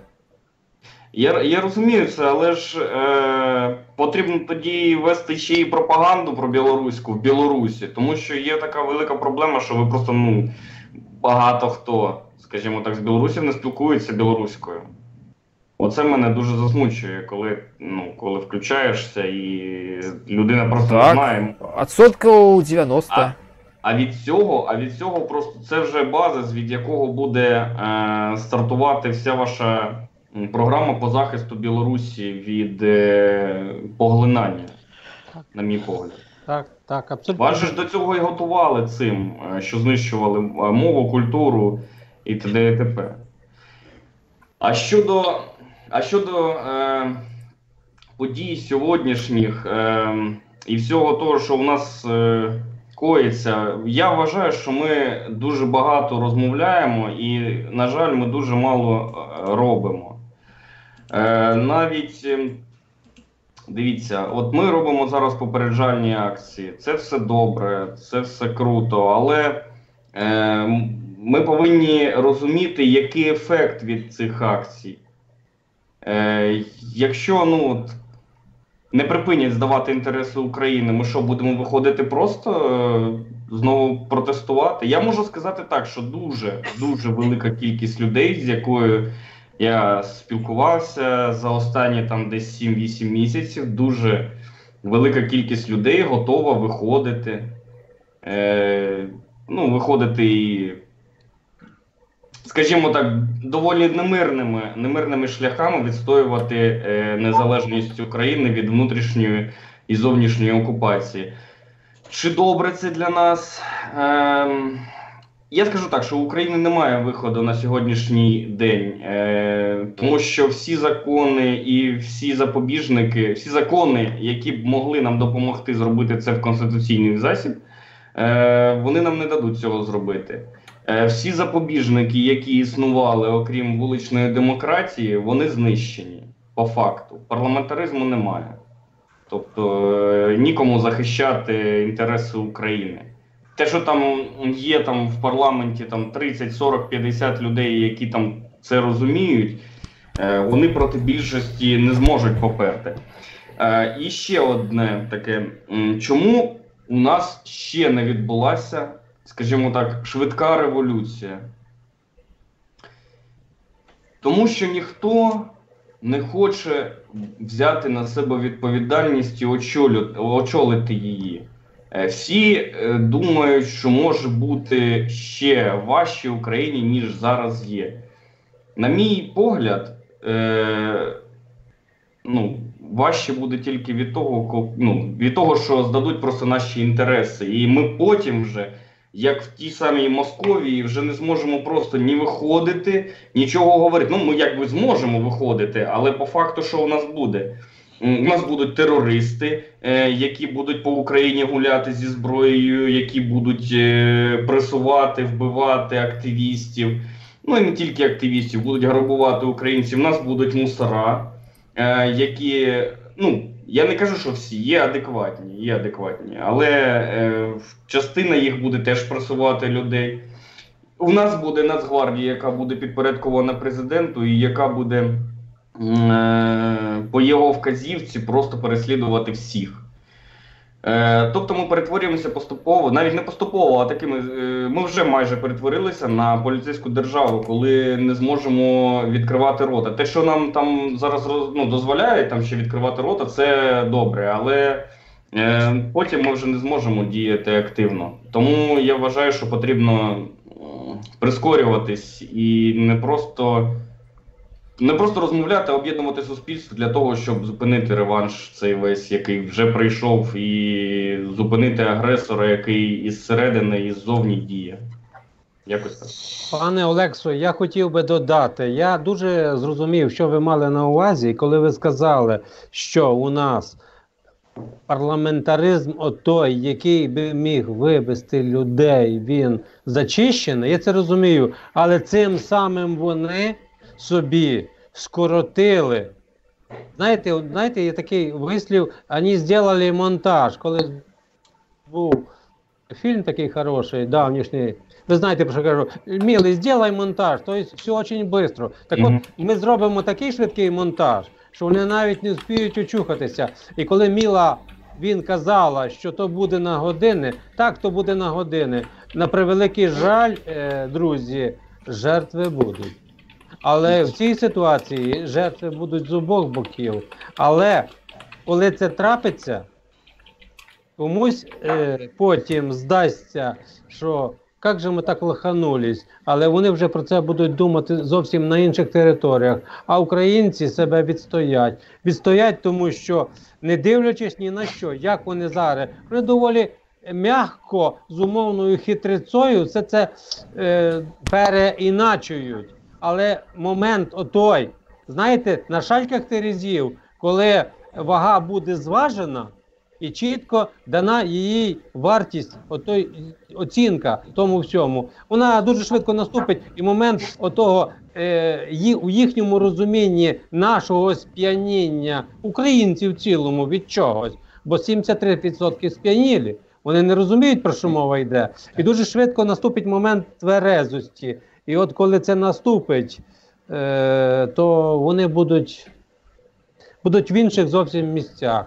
Ну, але видно, що у нас іншого шляху не буде. Вони цей шлях самі замовили. Мені чомусь так здається. Є один момент дуже важливий. Чому протяг часу нам буде коштувати ще більше крові? Якщо ви помітили, останнього часу дуже сильно розганяється, скажімо так, можна назвати це зрада і зливання всіх досягнень наших атовців, добробатів і т.д. і т.п. З такими темпами, як вони, ну, вчорашнє, наприклад, захоплення мосту, да, в Києві. Це дискредитація. Це ж реально дискредитація атовського руху повністю. Тобто вони хочуть зараз налаштувати суспільство. На поруки забирає цього... Так. Взагалі, да. От. І дискредитація цього атовського руху призведе до того, що зелебобіки, наприклад, вони просто не зреагують, не будуть реагувати на те, що будуть вояки наші робити. Хоча за ними, по-перше, сила, по-друге, поважність. Вони найповажніші люди наразі в Україні. По-друге, зараз дуже сильні атаки відбуваються на Facebook. Те, що там сказали, закрили там тих ботів закрили, які там атакували наш Facebook. Нічого, закрили там пару тисяч аккаунтів. Але подивіться уважно на всі важливі дописи, хто там пише. Там пишуть в основному боти. Боти, причому московицькі. Я дуже часто з цим стикався. І просувають такі теми, щоб дискредитувати і рух, і атовський, і для того, щоб наше суспільство просто між собою роз'єднувати. Зневірилося. Щоб зневірились, так, щоб роз'єдналися один з одним. Я вам можу сказати, що не існує вже тих, прям такої кількості тих прихильників Зеленського, які були там, я думаю, десь відсотків 10-15 є. Інші сидять просто мовчки і дивляться, щось якась фігня там коїться. Вони там на вулиці ще можуть щось заявити, але коли їм аргументи наводиш, вони одразу там... Вони ж починають соромитися свого цього вибору, тут ще зрозуміло. Так. Друзі, я ще, те, що Міла сказала, що це буде молнієносно швидко, так, друзі, зброї багато. І відмінність того всього, що буде відбувати, не всі втічуть. Оце буде саме така ключовий момент, що вже не дадуть покинути територію і все буде... Дивіться, там зараз у нас боти в чаті. Як чудово, білоруси розмовляють з українцями, білоруси білоруською, українці українською, один одного розуміють. І оця вся, вибачте, пиздота нервує, вони не розуміють, про що ми говоримо.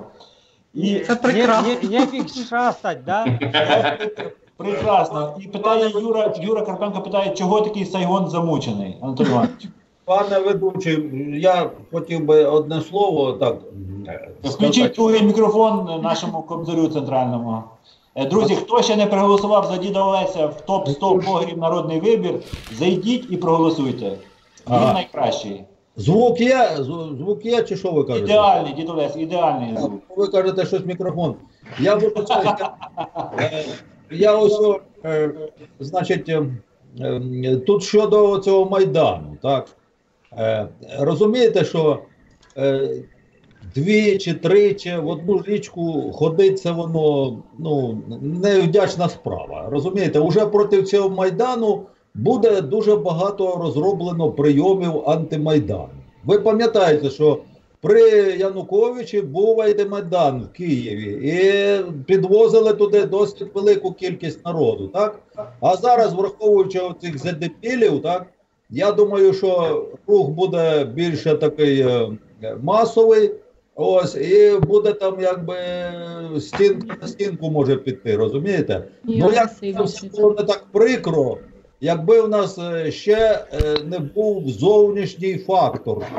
Що Росія, вона тільки чекає, щоб ми тут стовкнути лобами, щоб ми скубли один одного за чуби, і вона почне лізти отуди у Харків, лізти в Одесу, лізти туди на південно-східну Україну. Так що, я думаю, треба нашим політтехнологам, якщо вони є такі, так, шукати нові методи боротьби. Це вже, знаєте, помайданили, було в нас вже 3 майдана, так на граніті тоді Помаранчева революція. Помаранчевий, на граніті помаранчевий, Євромайдан, вже 3 майдани було. От, щось треба, я, знаєте, не такий політолог, так, але треба шукати нові методи, розумієте? Треба йти з упередженням, то що на цю вже, ви що не думаєте, що там на випадок Майдану вже у Москві не розроблений план? Давно вже там все розроблено. Вони там навпаки кричать, коли третій Майдан, коли піднімаєте Майдан, чого ви там сидите, отак підбуржують нас весь час. От. Тому я думаю, вже розроблені ці плани і лежать у шухляді на випадок Майдану. Треба, я кажу, я не політолог, але якщо в нас є світлі голови, так, треба організовувати, народ є, маса народу є, можна це все зробити, тільки якісь шукати нові методи. От. І що стосується найближчої перспективи, я думаю, на Покрову 14 жовтня у нас буде масова хода Вона і це День козацтва, і День відроджена УПА організації, і День уже ж у нас, я вважаю так, що День українського війська ж уже на покрову. День захисника. Українського війська це 6 грудня, а День захисника вітчизни 14 жовтня. Ну так. Значить, я вважаю, що буде і правий сектор, і свобода. Так, УНА-УНСО, оцих я нацдружинників, розумієте, я б їх взагалі десь, нехай вони там збоку. Це ж таке, ну, западло, уявляєте, що тільки взяти один факт, що Аваков по його наказу знищили Сашка Білого, у нього руки у крові, і щось там мати з ним якісь тирли-мирли, як кажуть, оцих от Білецький. Я його давно знаю, Білецького, давно за ним спостерігаю. Я чув його ще ранні виступи, коли він там виступав за об'єднання трьох слов'янських народів, там толкав. Та цей ролик можна знайти. Десь він там блукає в інтернеті, в Ютубі можна. Як він там розповідав.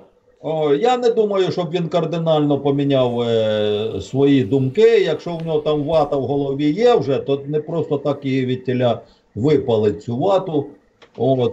Тому вважаю, що якось треба знайти нам досвідчених координаторів, досвідчених політологів, щоб опрацьовували. Це не проста гра зараз, розумієте, що ми тут уже так на арапа воно не піде, а то схватилися за вили, як ото кричав Ляшко, і побігли майданити, зараз будемо бикувати, там бігати, Та треба робити вже новими методами якимись, щось думати. Я не можу запропонувати нічого, але я більш ніж впевнений, що є нові методи якісь, є. Я дякую, що мені надали слово, і я ще хвилин 5 буду йти туди до своїх на стрім. Будь ласка, дякую за це, за спіч. Дивіться, ці методи вже придумані. Ми просто ще про них не то, що всі не знаємо. Ці всі методи дуже прості. Як такий один анекдот був, з того часу, як придумали пістолет, питання так чи інакше вирішується. Друзі, на руках стільки зброї, що ми не то, що собі навіть не уявляємо. Ми навіть не можемо собі уявити, скільки на руках оцього всього. І в один якийсь момент від цієї іскри оці всі закутані, сховані, вони, не дай Бог, я навіть не знаю, як правильно сказати, попадуть в якісь руки. І все, тоді танці в Руслана Шигірі-Дідайда, оце мерзнути 3 місяці, оце щось комусь доказувати. Ні, як ти казав, телеграф і аеропорт, і все, і всім оставатися на своїх містах. Василь, секунду, одну вставочку. Я кажу, головне, не допустить Махновщини. От я не прихильник тої ж Гонтарові, але якщо пішла отака дурня, починають палити, це вже не порядок. Де правосуддя? Це вже називається єрунда. Ось дивіться. А згадайте, коли Янукович втік? У мене тут рядом бігуча оця сторінка ця. Дивіться. Полиции Киева сообщили, что проверяют информацию о минировании более 40 объектов. Зараз у Києві вже пішло отаке, мости минують, 40 об'єктів вже телефонують. Це хочуть зробити отаку якийсь бардак, гармидер у нас в державі. І хто ж цим скористається? Головне, треба, як кажуть, спокій і робити, видумувати якісь нові методи боротьби.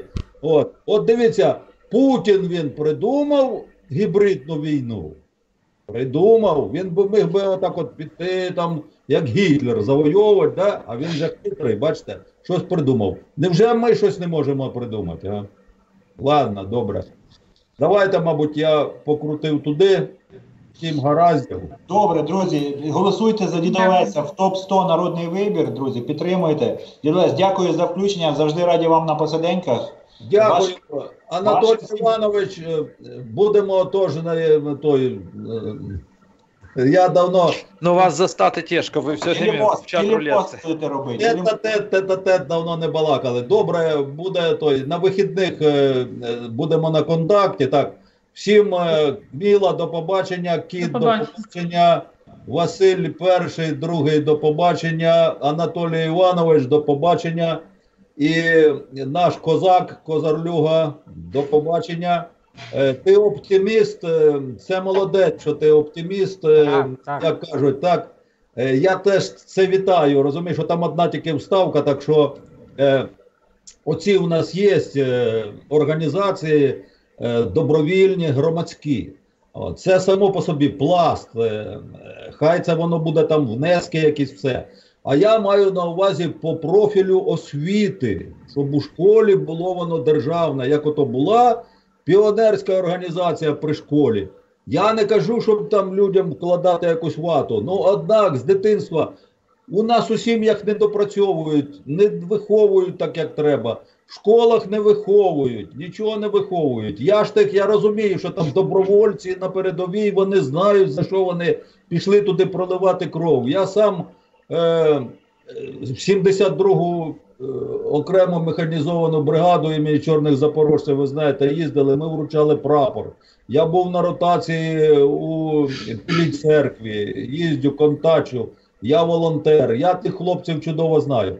Мені оці, що вони сидять, чи вони допризовні, чи призивники оці строкової служби, от сидять, ви зайдіть на Україну, я кожен день там сидять на телефони із казарми, видно, що це казарма, і їх багато, і вони там таку дур несуть, що вибачте мені. Дякую, вибачте, що я... Друзі, дякую, Дід Олесь. Глядачам Діда Олеся, канал Пір Снайдерс. Будь ласка, підпишіться на нашого Козарлюгу, оптиміста. Є, хороший, значить, патріот, козак, слів немає. Тільки оцей канал, якось може, ну, щоб воно... Бо я читав, вибач, ну, якось... Не було. Ну, Діда Олеся. Хотів стікер читати, а тоді думаю, ну ладно. Козацька там яке-небудь придумає. Ну, так подобається, то нехай буде вже там. Діда Олеся, ставлю вам чат рулетки, паліть зубки, до побачення. Так, друзі, хвилинка реклами. Фархат, лінія свободна, місто свободне, заходи. Друзі, є пряма лінія у нас на каналі Інтельхунта, є під Дідом Олесем номер телефону WhatsApp. Кому є що з глядачів сказати, зайдіть, подзвоніть, привітайтеся з нашими метрами, з нашими друзями. Так, і хто там, я не пам'ятаю, хтось. Да, Олекса, ти хотів щось сказати? Так, я хотів нагадати ще, що, ну, з приводу того, що у нас на руках дуже багато зброї там і можна буде швидко реагувати і т.д. і т.п. Всі якось пропустили таку новину, що деякі підрозділи правового сектору були роззброєні. Ви ж... Я чув. Знаю, так, цю інформацію, так. Тобто, у нас виходить так, що найактивніші слої роззброюються. Ну, це я так, просто так, я просто коротенько хотів ставочку зробити на той момент. Ставочка зрозуміла, є трофейна, є не зафіксована, тому, так. Друзі, да, Фархад, заходи в гости, если ты нас видишь, слышишь, потому что голос НАТО, это все нам тоже... Так, друзі, канал Пір Снайдер, Саша Шарапов поширює в каналі Інтерчат. А скільки вже підписників, будь ласка? 103 було зранку. Скільки ми 104. Ну це ти нас з другого аккаунта на себе підписав. Я 113-м підписався. Ну, або 112-м. А, було 111, значить 112-м. 117. Ну, чудово. Чудово. Чудово. Ні, ми в формі були, ми на стрімі Фархада там 500 за стрім. Було діло, залетіло, да, за один стрім. Ну, тут зараз ми ж вже такі стали такими вже нудними блогерами, ми не завжди такі цікаві, тому 117. Неправда. А я хочу сказати, мені сподобалися Піра Снайдерса думки, 118. І хочу додати, це молода кров.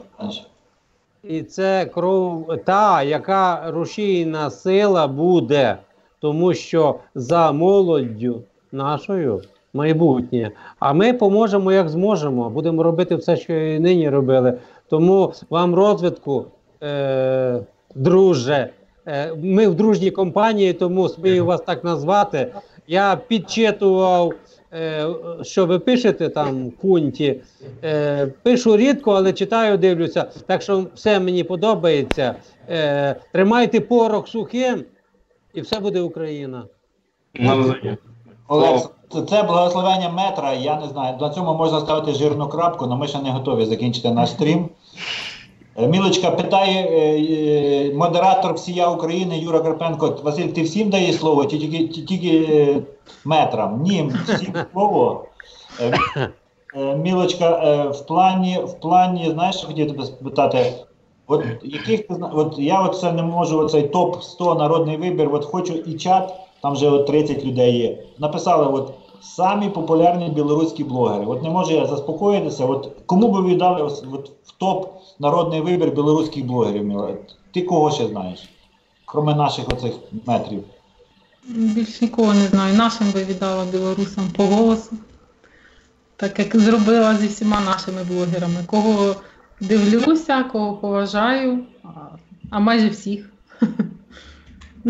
Враховуючи тих, з якими спілкуємося, які з нами співпрацюють і поділяють мої думки. Абсолютно вірно. Ти скільки сама лічно накрутила Ігорю Вадимовичу голосов? Не скажу, це таємниця. Друзі, штаб-квартира НАТО на проводі. Hello. Добрый вечер. Слава Україні! Зрители вашего канала и наши блогеры очень рады, чтобы подсоединиться с Норвегией и ваши... Фархад, салам алейкум. У тебя меньше света стало. Ты же уже в подполье ушел? Но я уже шифровать начинаю.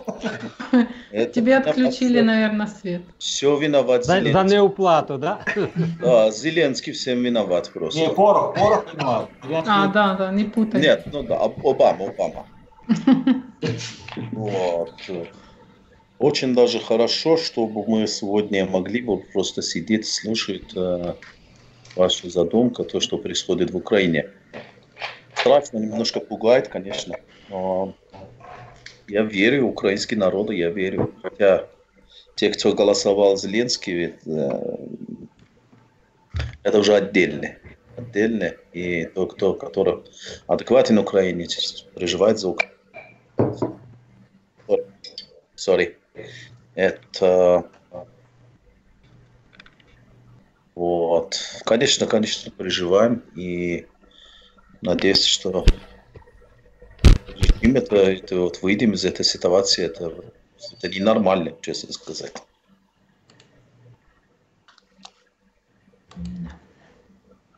Мы тоже так надеемся на это, что все будет нормально у нас.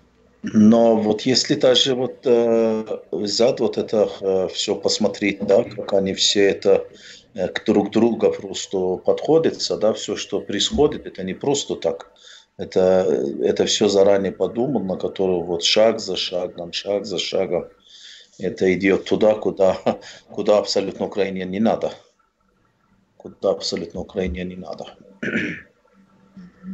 Тут наш глядач Маруся пише: і ще хай бажання загинути буде останнім, нам потрібні живі патріоти. Це все чаще і чаще звучить. Пам'ятаєте фразу, що за Україну треба жити, а не вмирати? За Україну треба вбивати, друзі. Да. Це перше. Тому що вбивати тих, хто посягає на нас. Я перепрошую, Фархад, будь ласка. Ніклаус, Микола, ти стільки думок кинув в чат, я нічого не озвучив. Ти знаєш номер, ти завжди знаєш, як попасти в ефір. Набери, і твої завжди репліки доречні. Динамо маємо 1-0. Спасибо, Ярослав. Друже, Динамо 1-0. Чи виграє? Не знаю, це я так відволікаюся. Друзі, Кір Лоцман, мабуть, нас теж фоново слухає, можливо, десь монтує якесь відео, чи десь щось там хімічить на своїх комп'ютерах. Теж допомагаємо, хто ще.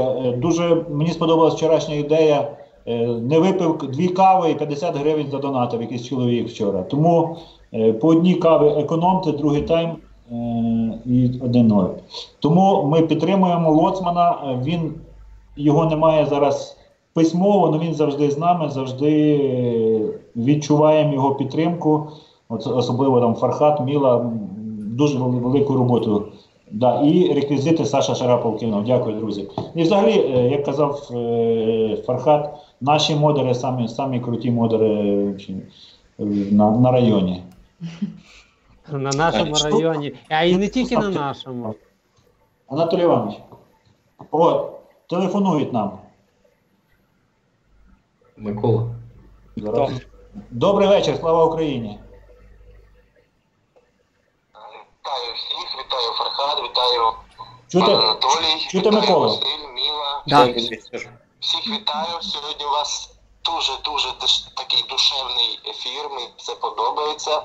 Нема таких упадницьких настроїв. Мені це також подобається, тому що ми маємо знати, ми завжди ми переможемо. Нас не зламати, ми є, ми будемо і все в нас буде добре. Окремо хочу привітати Олексу з дебютом. Знаю його давно. Хлопець надійний, доволі цікавий. Його цікавий контент. У нього він навчає росіянців українській мові. Це також правильна робота. Знатимуть мову, може з них і люди вийдуть. Тому радий, що у вас є сили і натхнення робити вашу роботу. Ви красавчики, я вас люблю. Дякую. Слава Україні! Героям слава. Героям слава. Героям слава. І Дякуємо за партизанам теплі слова. нашим всім партизанам передавай теж вітання. Як ти кажеш? Партизанам окремо. Давай. Все буде добре. Не вішайте носи, ми впораємось. Дякую, друже, дякую. Героям слава. Пока. Ой, виключив раніше часу. Дякуємо за теплі слова, підтримки, навзаєм, тримайтеся. Ми любимо той наш рідний Крим, який був до, я надіюсь, він буде і після. А цей період поневолення наших кримчан ми якось, дасть Бог, переживемо. Все буде добре. Да, Василь, і ще те, що я хотів сказати, що наші оці діалогери, зверніть увагу, мало того, що наш стрім йде на українській мові практично, да, і от на білоруській. Подивіться, що от, наші діалогери зараз, Олекса спілкується виключно українською мовою, і причому такою літературною, що їх так бісить. Нестор Воля, я в 90%... Щоб ви розуміли, я 3 місяці тільки спілкуюсь українською, перейшовши повністю. Ми цей харківський вже в Безпалого чули. Олександр Безпалов, вітання вам, друже, з Харкова, давно до нас не заходили. Дуже схожий такий, ми от україномовні, ми не так слідкуємо за чистотою нашої мови, а от ви російськомовні, ви його підбираєте і оці букву Ч, ми кажемо нічого, а ви нічого. І отак ваша більш літературна, от не знаю, може я помиляюся, але оцей новий той сегмент чат-рулетки україномовний, ви ж самі бачите, як це все звучить і туди. Що ти на своїй свинячі там говориш? Говори типа на нашій мові там, чи ще щось. Я тебе не розумію, рагуль і так далі. Їх зброя, оце наша посмішка і українська мова їх ще більше виводить, чим якісь такі. А коли ще Фархад скаже, я... А коли ще я і за Фархадом їм попадаюсь, це скажеться мені на Фархада. Тебе еще бы, если принтом мой фотография туда вот повесишь, да, это будет уже лайк. Не можно. Знаешь, вот у них сейчас новые фишки появились, да, они уже обсуждают, как меня гражданство лишить в Норвегии. Так, я хочу это сказать, я не знаю в Украине, как Россия, да, вот. А в Норвегии нету такого закона, чтобы гражданство у человека лишить. Это, не знаю, были здесь игильцев, пакистанцев, которые ездили в Сирию, воюют до сих пор. И человек может из Норвегии уехали туда. Арабы, там, пакистанцев, даже норвеги, которые ислам приняли, да, что поехали в Сирию, ИГИЛ, там они с ними вместе воевали. Так очень много шум поднялись, чтобы гражданство лишить у них, но абсолютно это у них не дается.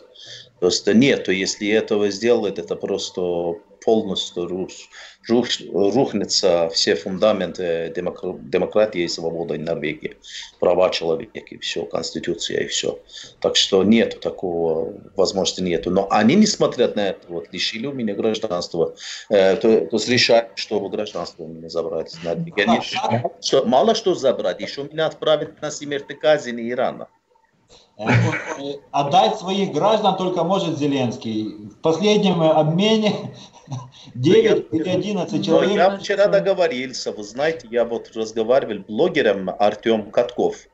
И у меня диалога с ним так получилось, что уже 2 года Фрудеберг, гражданин Норвегии, он сидит в Лефортов тюрьме 2 года уже. Я вчера с ним диалог сделали так, чтобы норвежские или Россию поменять меня на Фрудеберг, который уже 2 года сидит у них на шпионаж. Какой цены ты стал, Фархад? Вообще. Ты чувствуешь? У нас как там, Медведчука на Крым скоро будут менять, а тебя на это.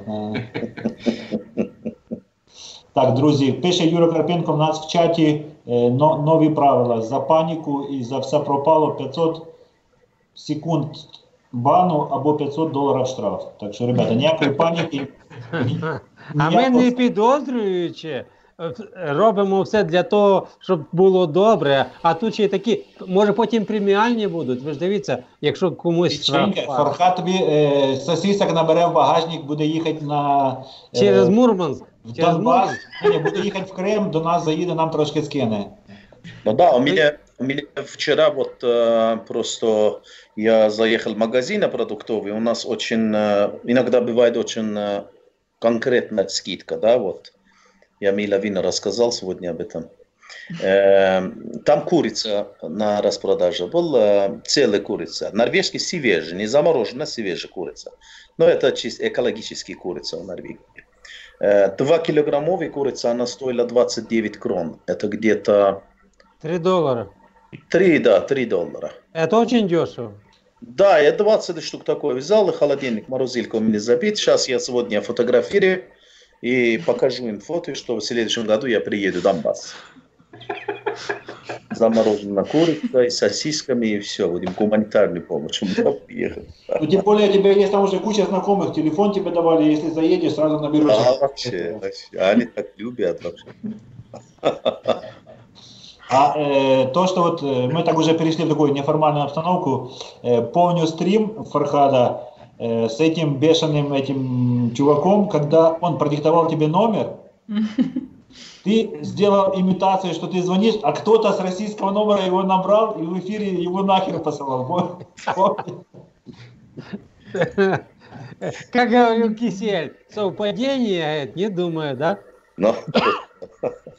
Да, друзі, ми зараз говоримо про те, що ми всі виключно, кроме сірого кота, ми діалогери. Ми всі з цієї кухні, чат-рулетки і такі смішні історії дуже зараз популярні. І от Скобкіна привіт.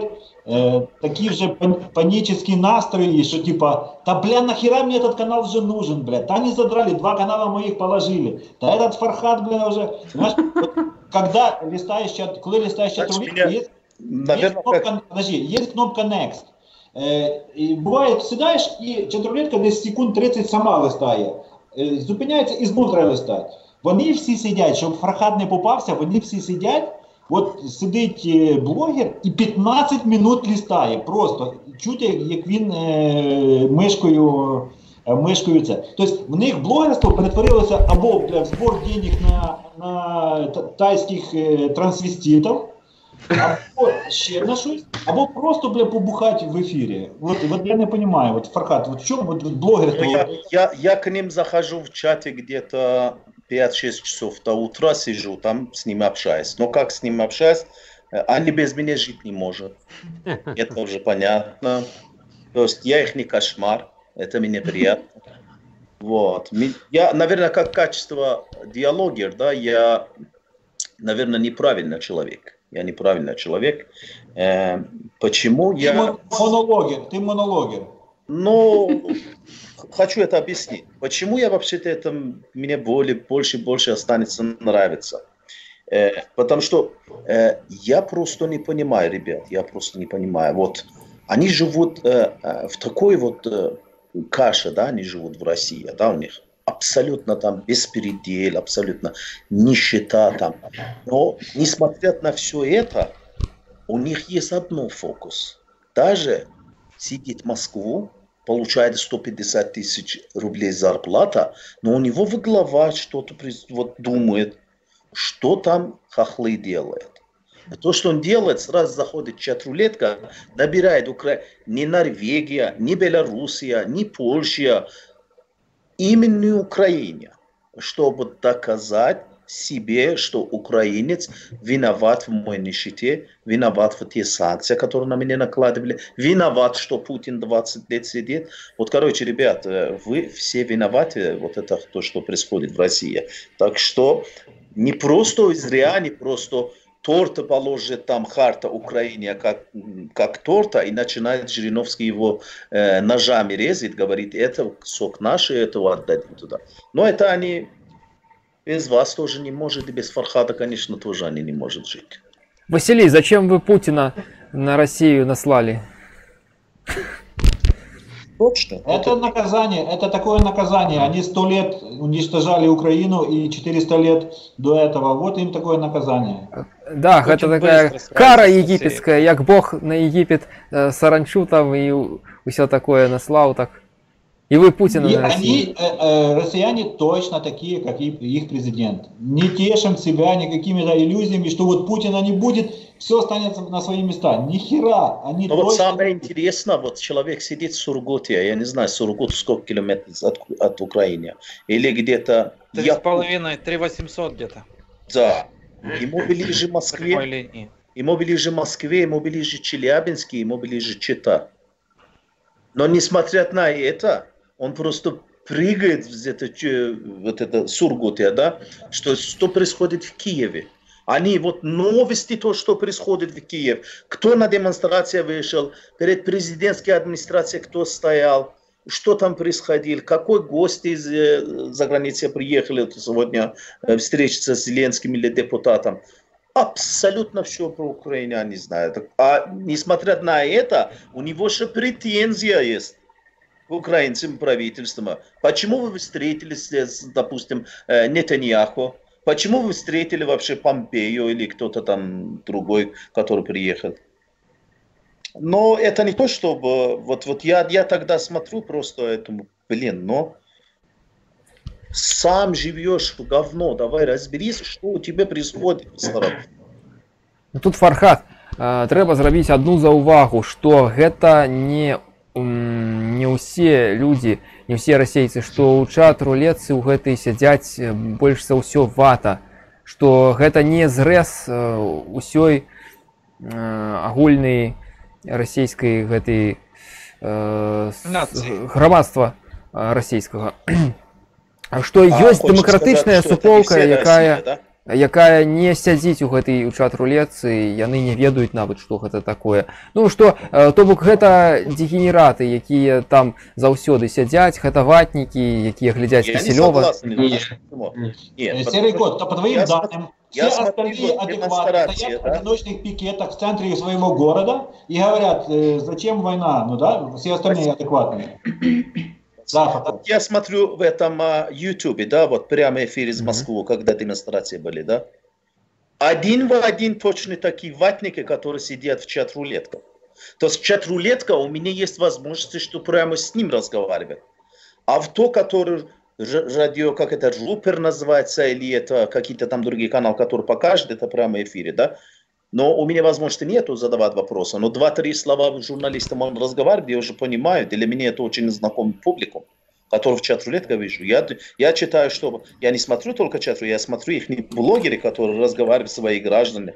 Там всякие разные блогеры есть, посмотрите в этом. Конечно, Москва, Питер, может, их очень мало встретишь. А, допустим, Кочегар, Леха Кочегар, который там у себя читает, там ходит, у людей задает вопрос. Очень простой человек, очень простой. Сотник часто он не ходит на топ-блогер. Помните, Он не сотник топ-блогер, да. Да, или сотник. Он не топ-блогер Леха Кочегар, но у него есть свою там спецметодика, да, которую вот когда ты его слушаешь, это ты видишь, что человек насколько простой, да, а зато просто трогает такие очень жизненно важные вопросы элементом, понимаешь?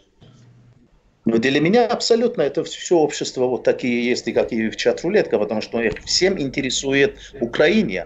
Потому что если Украина не интересовалась, да, и путинский режим 24 часа своих пропаганды не направил на сторону на Украине. Смотрите, любой телевидение программ рождается один за один программа рождается, у них есть одного тема, Украина и все.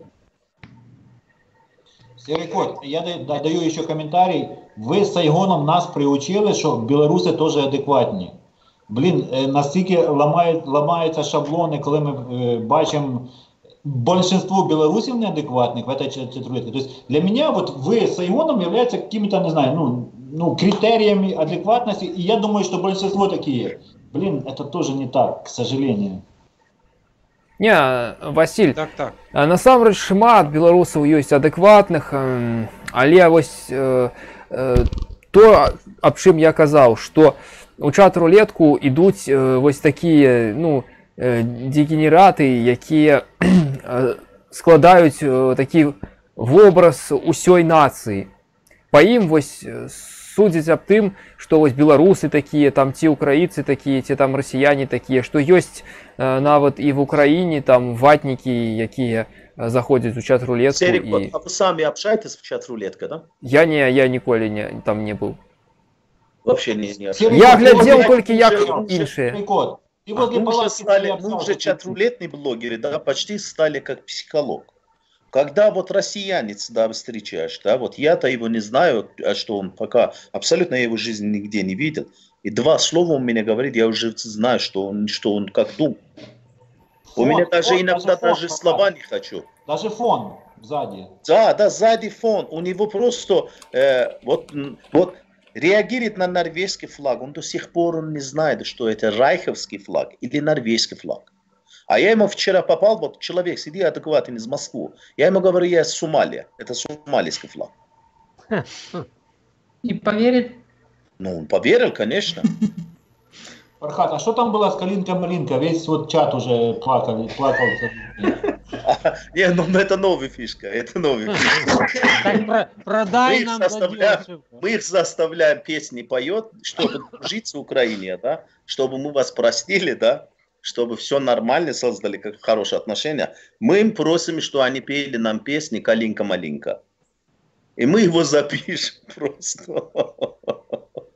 Понял. Друзі, ми тут зараз спілкуємося на такі теми. Телефонна лінія вільна, наберіть, привітайте. Это тоже я не виноват, это который сидит рядом с вами, вот новый наш блогер, вот это он все придумал. Друзі, Пір Снайдерс канал, підпишіться на креативного діалогера нашого на посиденьках. Це вершина айсберга, а оцю роботу, рутину ми вам не розкажемо. Ну там ще, от зараз закінчиться ефір і там все почнеться тільки. Ми тут з вами лялякаємо. Добре, ще питання до Фархада мені цікаве. Вот вопрос, Фархад, к тебе. Я все время смотрю, частенько Сотника, смотрю других интересных таких блогеров, чисто они российские, русские, но они уже в Словакии живут, где-то за границей, потому что довольно сильно преследуются. И они частенько даже упоминают Хохма, не Хохма, вот того якута, который идет в Москву дьявола изгонять из Кремля. Шаман Александр Габуш. Да, я смотрю... Он пропал, его арестовали сегодня. Он тащит телегу. тащит туда телегу, и человек 10-20 его охраняют. Каждый раз он проходит в среднем 25 километров, 20-25 километров, он собирается через 2 года прийти и сгонять. Ну что интересно, казалось бы, хохма с хохмы. Но даже эта хохма очень сильно поддерживается в России, и она набирает обороты. То есть общество настолько уже стало недовольно Путиным, начинает потихонечку разбираться. Даже настолько они сильно зазомбированы, затуманены, что реагируют на шамана. И что интересно, он становится топ всех событий в России. Ни одни новости не обходятся без шамана. Гэта крэатыў, Анатоль. Яго сёння затрымалі, кажуць, што пішуць ужо ў чаце, што сёння яго затрымалі. Не дойдзе ён до Путіна. Путін боїться. Росіяни, понимаєте, вони все хочуть, щоб за них хтось щось зробив. Оце, бляха-муха, помните, Васильєва прийшла. Ребята, давайте объединяйтесь, давайте будете... Нашими занимайтесь. Нашими руками жар будем загребать. Шаман придет, вот Шендерович станет, будет, или там Сотник, или там, не знаю, кто там еще из них остался. Только не они. Мы ж один народ. Так, Василий, гэта ж таксама і у нас ёсць, і гэта філасофія ватніка. Гэта я не буду казаць, што гэта філасофія толькі расіян, гэта філасофія вось ватніка, з якой бы ён не быў краіны. У нас таксама усе глядзяць, вось хто зробіць усё, там Статкевич, там якісьці там Шушкевич, там вось там шэры кот, там ці Анатоль хтосьці прыйдзе і ўсё зробіць, а вось яны будуць ляжаць на канапе, глядзець тэлевізор там і всё. І вось дай ім, яны нават не могуць подпіс там паставіць свой, ці яны не могуць штосьці там зрабіць. Ну, вось такое, каб іх ніхто не ўбачыць, ніхто не скажа, што вось гэта ты там падтрымаў, там тагосьці, там ніхто не прыйдзе да іх, ніякае там КДБ не прыйдзе да іх. Але яны ўсё роўна не жадаюць нічога рабіць. А калі вось там нават, ну, вось зараз там, да, подпісы мы збіраем, яны, ім вось жалка гэты подпіс паставіць, але калі там хтосьці прыходзіць, яны пачынаюць вось трэбаваць, там казаць, мы за табе там паставілі подпіс, там чаго вы гэта не зробіце, чаго гэта не зробіце там. Так, ваш вопрос, Анатолий, я жду. Да-да, Фархад, ответь, пожалуйста. Твой взгляд, видение, что это за такой это покажет, по России, да, это покажет разруха российского народа, адекватности, которую они смотрят вокруг себя.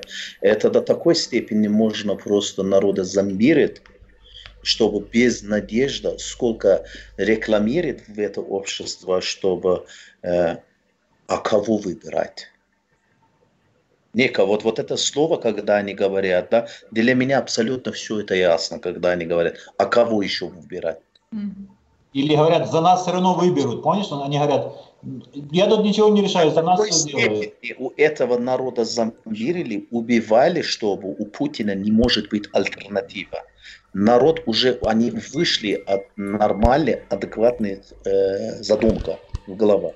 Что если какой-то бомж, абсолютно бомж, который вчерашний день на террасе остановил грузовые машины, у них деньги попросили на водку, на сигарет. У него еще любовный роман был, когда у него из какой-то причины болезни, чтобы больница далеко была, или денег у него не было в больницу, жену свою отвезти, и жена умерла у него жена. Но он начинал жить как бомжи просто. Вот всякие вот это водители там, фурщики там ему помогли деньгами, алкоголем, сигаретами, все.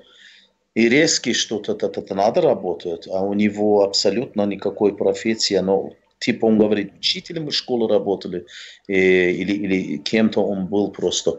Но, конечно, нет возможности, что денег зарабатывать, но тут ходит, он якут, он ходит, спортсмен, и все нормально, народ его кормит, он доволен, денежка капает, он доволен, одежда ему принесет, доволен, дорога себе найдет, там любовница какой-то, женится, и все.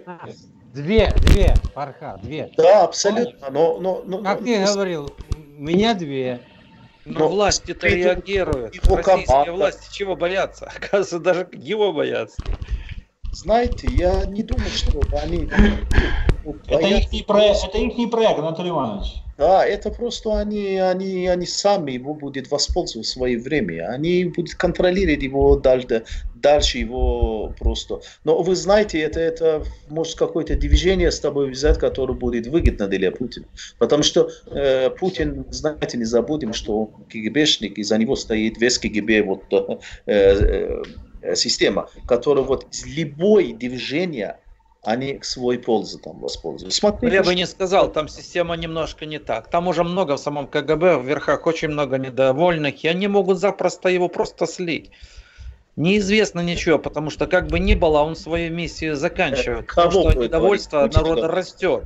Оно очень сильно недовольство. И как бы ни было, чтобы все-таки сохранить власть. Поэтому КГБшники могут пойти на любые ухищрения. Они хорошенько продумают, проанализируют ситуацию.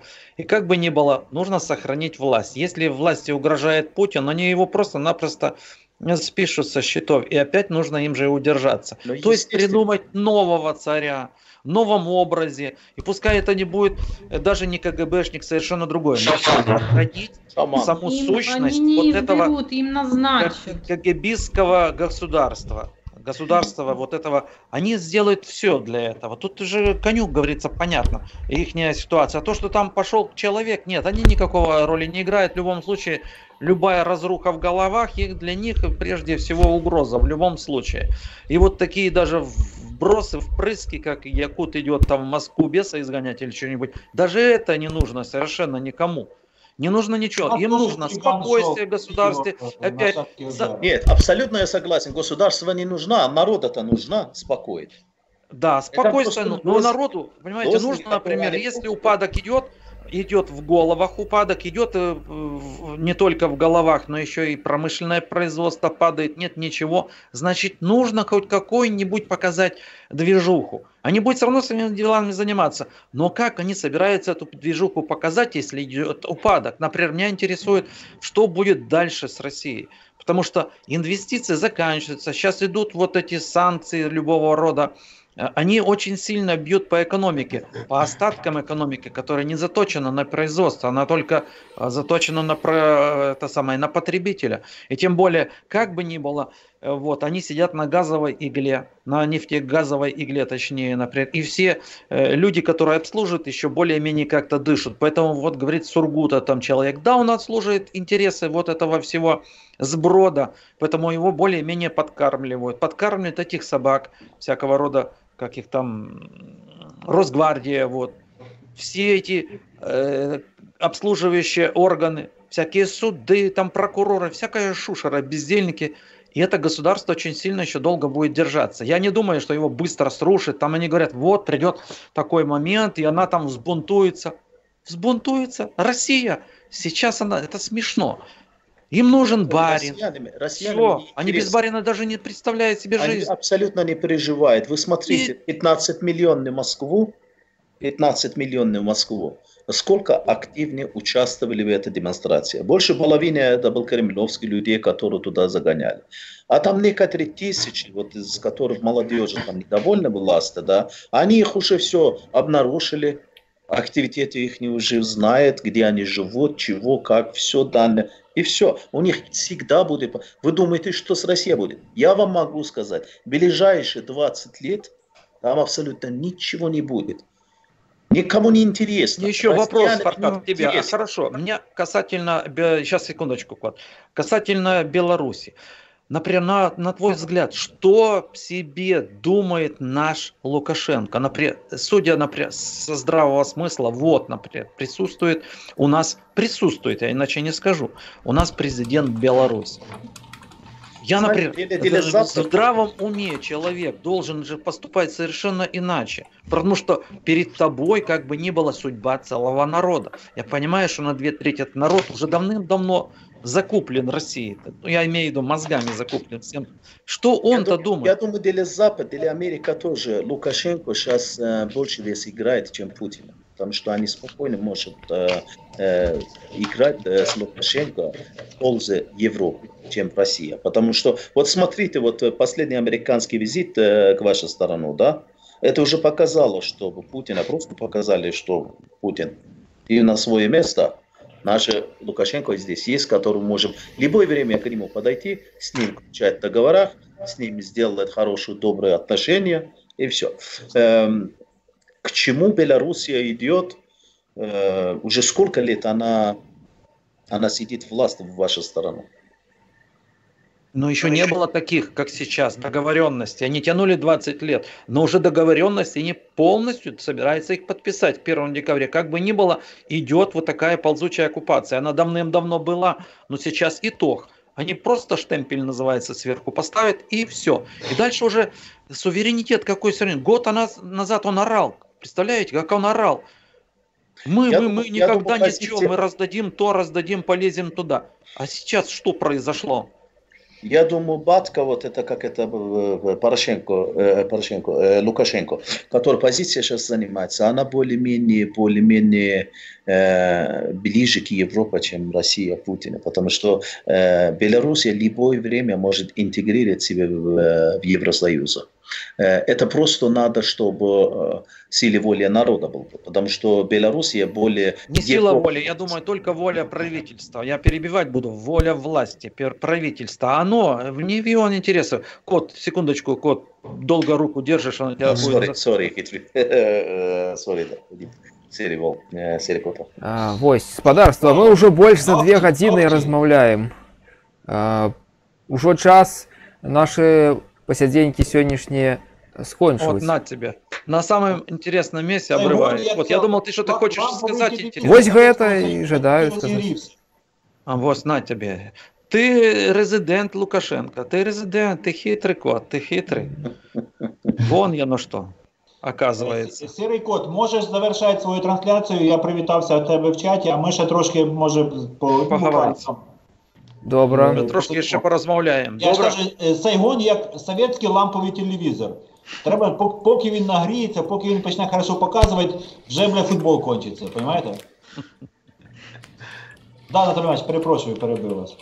Добренько. Ты, кот, собираешься исчезнуть с нашего посиделок, так? Ну, не, я просто кажу, что уже шмат часу мы размаўляем. Ну, да ничего страшного, ничего страшного. Не подошел. У наши посиденьки раз были 6 годин. 6 годин, а зараз... Ну, это был асабісты выпадок, тады былі выборы, тады вось Зеленскага выбирали. І тоді Фукс показував свої сейфи, тоді Фукс показував. Не всі вибирали Зеленского. Не кожний день вибирають Зеленского в Україні. Ну, у нас так само, зараз президентські через год будуть, це хутко, а зараз так, парламентські так само. Так що ось, то не та справа. Ось. Так що не було у тебе ніяких питань, пропанов. Я думаю, у тебе які-небудь були пропанови. Пропанов няма, я згоден ось з тим, що кажете, я слухаю гэта. Я жадаў казаць, што можа ўжо патрэбна там подводзіць нейкія вынікі сённяшняй размовы. А не, нема калі, яшчэ не. Яшчэ не все ну, давайте тады. Зараз толькі пачалі. Тады яшчэ кажа Василь, інтервата лампа моя там трошки была, а зараз разгараецца, распікаецца. Патрэбна, каб пукан разгараўся у тых, хто гэта будзе слухаць вось у ваты. Каб вата пылала. У них нічого там не разгараецца. О, Анатоль, разгараецца. Вас ужо у фашысты там запісалі некалькі разоў. Я лічу, што ну Фархата, так гэта ўжо яго даўно запісалі ў фашысты. Я их игнорую и попросту со своего канала исправляю. Ко мне недавно попал один врач из Минска, да, я с ним немножко разговаривал, просто то, что я в шоке был, да, насчет отношения к врачам в Минске, да. Я хочу вас спросить, это правда, он мне сказал или нет? У него зарплата где-то около $160. Да, запросто. Так, запросто. Есть и меньше. Конец. Есть и меньше еще. $100 это норма, хоть бы что. Зараз зайдите в наши колхозы, колхозов нема, разные там сельскохозяйственные предприемства, ну, перетворенные колхозы. Там зарплаты нема, а зараз зима, узимку могут быть и меньше, чем $100. Да, Анатоль, меньше, чем $50 бывают заработки. Даже меньше, чем $50. Вот и проживи, пожалуйста. Он придет, ему надо что-то своровать, иначе не прожить. А как жить иначе-то? Он жить, я не говорю, что впроголодь, он, конечно, себе там набьет погреб туда-сюда, но забудет, что такое сходить в нормальный магазин, где-то одеться, прикупиться, тем более куда-то съездить, попутешествовать. Ну, Потом мне Білорусі ще говорят, дорожче, вот, ніж в Україні, да, Андрій Іванович? На процентів 30 вас дорожче, ніж і продукти, і життя. да, нас трошки дорожче. Нас Насколько дорожче, я потому что понимаю, денег не хватает. Сколько я понимаю, ваши дипломы, ваши просто сертификаты не работают в Европе. Не работает, нет. Не работают. Нужно Ну, подтверждение, робочі, если, так і например, наші, в принципі. диплом врача нашего. Друзі, например, Анатолій Іванович, современного. Оксана Укрлюбко пише в чаті: Білорусь, Казахстан, Арменія проголосували проти включення в порядок денний 74-ї асамблеї ООН пункту стосовно тимчасової окупації Криму та Донбасу, який запропонувала українська делегація. Ну вот. Что И- тут говорить про Беларусь? Там Несмотря- даже нема несмотря белорусов на всё- соправдных. Несмотря на это все, вот это там жизнь, уровень жизни низкий и все, но я думаю, чтобы, лично это моя задумка, чтобы Белоруссия, я думаю, побольше, побыстрее интегрируется в Европу, чем... Да, я тоже думаю. Я Чем думаю, что Звісно, вона быстрее. ж там, по-перше, вона компактніє, по-друге, вона в центрі Європи сама по собі. Не, а менталитета, я имею в виду менталитета больше. Менталітет, да, поляки, українці і білоруси, прибалти. Понимаете, с менталитетом тоже нужно работать сейчас, Фархат. Тоже с нашей ментальностью белорусам нужно работать. Должны перерасти. Сразу Да, не да, да. получится. Во-первых, нужно у нас совершенно другая демократическая влада. То есть власть демократическая, нормальная. Для этого потребуется все равно годы, для того, чтобы ментальность более-менее сохранилась. Но еще сама по себе вот в основном вся проблема в старшем поколении. Вот этого советского гомикус, советикус там или еще как там называется, Да, как угодно Homo можно сказать. советикус. В них проблема. Они живут старыми штампами. Сейчас молодежь уже... Недаром Моисей водил 40 лет по пустыне. Точно то же самое надо у нас 40 лет таскать. Здесь по Беларуси, Так, чтобы... Анатоль, И... але глядзіце Ну, вось говори, што. говори. Я вам скажу вось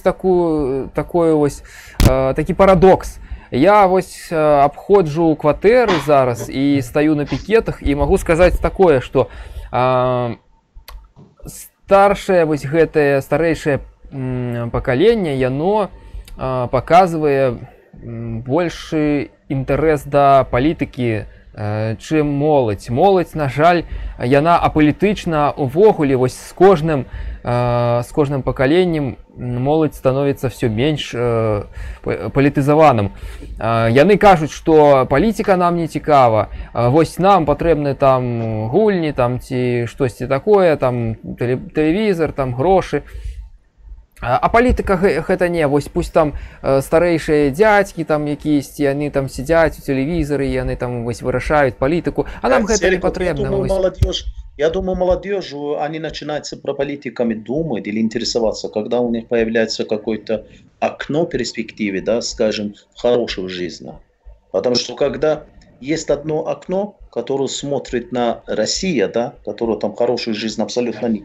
Там перспектива нету.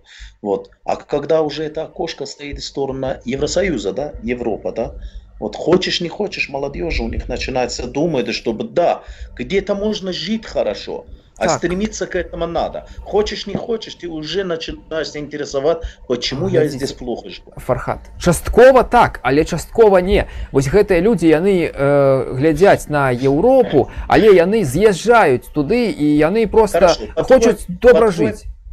По-твоему, вот это, который ты смотришь, да, можешь мне сказать, сколько процентов белорусской молодежи они знают английский язык? Вельмі не шмат. Мы далёка не на першых месцах. 2%, не больше. Ну, 2 из 100, может, знает английский. Некалькі процентов, вельмі не шмат. Ти з кимось здоровайся, Олекса, чи ти слово хочеш? Ні, хочу сказати, доповнити. Ну давай. А мене чути, да? Так, так. Да. Мы переключились на Беларусь, если что-нибудь про... Я ж все слухав. Я ж хочу додати про Білорусь, звісно. Дивіться, от з моїх, ну, якщо зі сторони подивитись, я бачу, що в Білорусі, на жаль, дуже багато живе ще й росіянців. От про саме головне, що 2/3 росіянців живе. Правильно, в тому і проблема, що ваші Вова, молодець, опоненти, правду кажеш. що ваші опоненти це росіянці. І потрібно боротися саме з ними. Вони не будуть ніколи за вільну Білорусь. Вони ніколи не будуть кричати «Живи Білорусь». Такого нічого не буде. І от правильно ты не можешь всех вязать, просто отправить обратно на Россию. Ні. Тут в чому прикол? Вони-то в основному не молоді, вони в основному там десь за 40, реально, ну по факту. А от їхні діти – це ті, з ким потрібно працювати. І от, вибач, Кот, зараз я от що хочу важливе сказати. У вас велика проблема полягає якраз в тому, що діти всі, ну і в нас теж така проблема є, вона спільна насправді. Весь YouTube-простір, те, що наразі виховує наших дітей, весь YouTube-простір захоплений москалями повністю. Відсутній продукт, який буде виховувати ваших дітей. От що це головне. І їхніх дітей також. Ти маєш на увазі російськомовний? Так, щоб він був не російськомовний, по-перше, щоб він був білоруською, а по-друге, щоб він нав'язував певні цінності цим дітям. Щоб вони потім вже виростали і правда ставали кажеш, переб'ю сразу, правду говориш, але в нас, іменно в тому всьому повинна влада. Вона в нас СМІ веде на російській мові. Білоруськомовне, там правительственне, от білоруське, там нічого цікавого нема. Там просто нічого цікавого, а захоплювало так СМІ тільки російські. Каб їх виключить, тоді ще треба годов купа. Тому що YouTube молодь не глядить так само. Ні, там їм цікаво, ведає що. А політизованій молоді, правильно Кот сказав, 1-2%. Їх нічого. Треба якась дуже епатія, кабала. Глядзіце, вось што я зараз скажу Піру Снайдерсу. Вось ты казаў, што там шмат расіянцаў. Ну, расіянцаў у нас лічаць, што каля 800 тысяч толькі. Але вось што я кажу, калі я рабіў другі свой пікет, да мяне падышоў стары дзед такі, і на беларускай мове ён мне па-беларуску кажа, што ты лепш вось знімі гэтыя сцягі, пад гэтымі сцягамі ты не назбіраеш шмат подпісаў. Ну то бок гэта ватнік, беларускамоўны ватнік, які за СССР, там за Росію. Звісно, так і є. Я ж не сперечаюсь. Розумієте, от я не сперечаюсь, що є такі ватники, там і т.д. і т.п. Я просто кажу, що от 2/3 населення... Я просто що хотів тебе казати, що большасць вось такіх ватнікаў, яны нарадзіліся ў Беларусі, яны маюць беларускае грамадзянства. Ты ім не можаш сказаць, што яны расіянцы. Некаторыя з іх нават мову ведаюць. Яны не размаўляюць, ну таму што 90% нават не размаўляе беларусаў мовай. Гэта такая вось тэндэнцыя. Але яны замбіраваны вось гэтай прапагандай пропутінскай. І тут просто, што я жадаю казаць, што гэта больш, чым нацыянальнае пытанне, гэта такое ватнічества, гэта наднацыянальная справа такая, якая яна не мае ніякай ні нацыянальнасці, нічога. Гэта созданае расійскай імперыяй, гэта созданае КДБ там і іншымі вось такімі структурамі, і яно распаўсюджваецца на ўсе краіны былога вось гэтага саюза і імперыі. Насправді не тільки. Серикот, я думаю, здесь вот Прибалтика, когда вошли в Евросоюз, да, отец движения Евросоюза, Прибалтика, да, я думаю, Беларусь абсолютно ничего не получил. То есть тут Украине. Свобода Украине, вот движение, которое Украине сейчас идет, в этом направлении Евросоюза, НАТО, она сама себе будет очень-очень толчок для Беларуси, чтобы вырваться из этих вакуум, который Россия или КГБшные системы его сажали. То есть возьми из правительства, возьми из министров разных, которые там сидят, они тет-а-тет работают с путинским режимом, путинской власти. Так что тут Европа и мировая цивилизация, она очень большой роль будет играть в этих ватниках, которые у вас есть.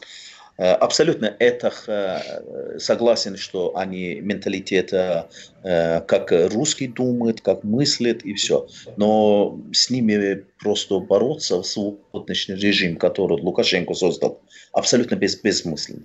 Бессмысленно, абсолютно. Я думаю, здесь больше надо рассчитывать на украинские победа, да, это будет автоматически, хочешь не хочешь, потому что очень много что связывается украинцем, белорусем, понимаешь, чем литовцам или латыши, или там, можно сказать, эстонцам. Я думаю, что Украина здесь не только для Беларуси, а и всего Кавказа будет очень большой пример, чтобы народы стремились на свободу просто. Ну, по суті, ти правий. Але тут є ще один момент, ви казали, з приводу того, що Лукашенко винуватий в тому, що непопулярно, да, став білоруський продукт для місцевого населення, можна так сказати. Розумієте, тут ж справа не тільки в Лукашенку, а в тому, як самі громадяни розповсюджують цей продукт. В Україні я б не сказав, що взагалі захищається українська мова і український продукт. Тобто він взагалі не захищається. І перед українцями зараз я спілкуюся з людьми, які стараються розвивати український YouTube. І проблема дуже велика в тому, що всі люди хочуть дивитися росіянські вироби. А чому? Тому що вони давно вже розвивались. Вони мають багато сфер різних, в яких їх можуть дивитись. А в цих всіх сферах, в яких вони видають ролики, вони, вроді там, може про машини, може вони там, про щось інше там, але частково виливають дуже-дуже дозовано оцю пропаганду кремлівську. Розумієте? Дивіться, по поводу Ютуба і контенту. Скажу вам ще такі прості річ. Крім пропаганди і всього іншого. Друзі, зараз всі рахують гроші. І будь-який продакшн, він стоїть великих, больших денег. І людям в Україні, в Білорусі і в Росії дешевше, простіше зробити один матеріал російською мовою, який буде дивитися в казахському, узбекському, таджикському, кавказькому і всіх ютубах, які є. Україномовний Ютуб зразу звужує. Білоруськомовний убиває любу... Подивіться, є блогер, білоруський блогер. Він в нашому співтоваристві, не знаю скільки там, півроку, 73 підписника чи скільки там. Мало того, що не розвивається там чи ще щось. Немає аудиторії. Подивіться україномовний сегмент. Він теж не розвивається зовсім, навіть оце діалогерство. Навіть по своєму каналу можу судити. Да, я його ним не займаюся. Но це все не являється, це більше до комерції. Вклав $1, і ти на той долар можеш показувати на всіх площадках. Не тільки, Олесь. Тут ще прикол в чому. З маю, по-моєму, з травня, в нас з'явилося, звісно, я ж не був ютубером, але я просто знаю великі канали, що вони кажуть, з'явилась від'ємна динаміка. Ви не забувайте, що якимось чином, тому що на всіх майже каналах від'ємна динаміка, по одному, по дві людини відписуватись почали. Ви не забувайте, що якимось чином все ж таки московити на це впливають. Не зовсім зрозуміло як. З приводу контенту. У нас є україномовний ютубер, по-моєму, у якого там щось мені скидували 1 мільйон з чимось підписників. Він україномовний. І в нього настільки унікальний матеріал, що його дивляться українською, росіянці дивляться, білоруси, поляки. Тобто, якщо буде унікальний матеріал, його можна так і випускати. І це буде популяризувати мову. Ну, білоруську теж саме. Білоруську багато хто розуміє, я вважаю. Це ефект океана Ельзи, по великому рахунку. Чи? Це ефект океана Ельзи, ну, умовно кажучи. Ну, так. Ми говоримо за мас-маркетинг, за масовий ринок. Ми ж хочемо зараз донести до любого зараз глядача. А якщо мас-маркетинг, то можна робити субтитри. Бо так і мені написали. Ми робимо продукт для багатьох країн, для української читайте субтитри. Все. І наче мене на сраку посадили, наче це. Фархад, Сергій Косяк, який лютий, передає вам всім вітання. Сергію, ти написав, передав. Сергію. Прошу прощения, я только 10 секунд. Россиянцев кидают нам страйки, закрывать наш канал. Каждый день получаем несколько страйков наши разные блогеры каналы. У нас создана группа, называется «Антистрайк», которого обратный ответ мы тоже им кидаем страйки. Так что я получил сейчас сообщение, что не, нормально.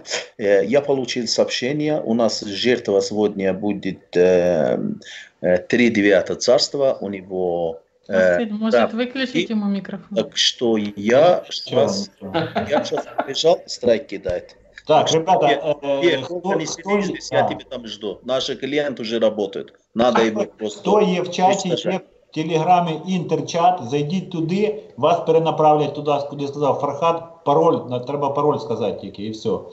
Друзі, да. Так что наша антистрайк-группа активно работает. Я очень благодарен, это ребята. Они вчера закрыли канал Мишанина из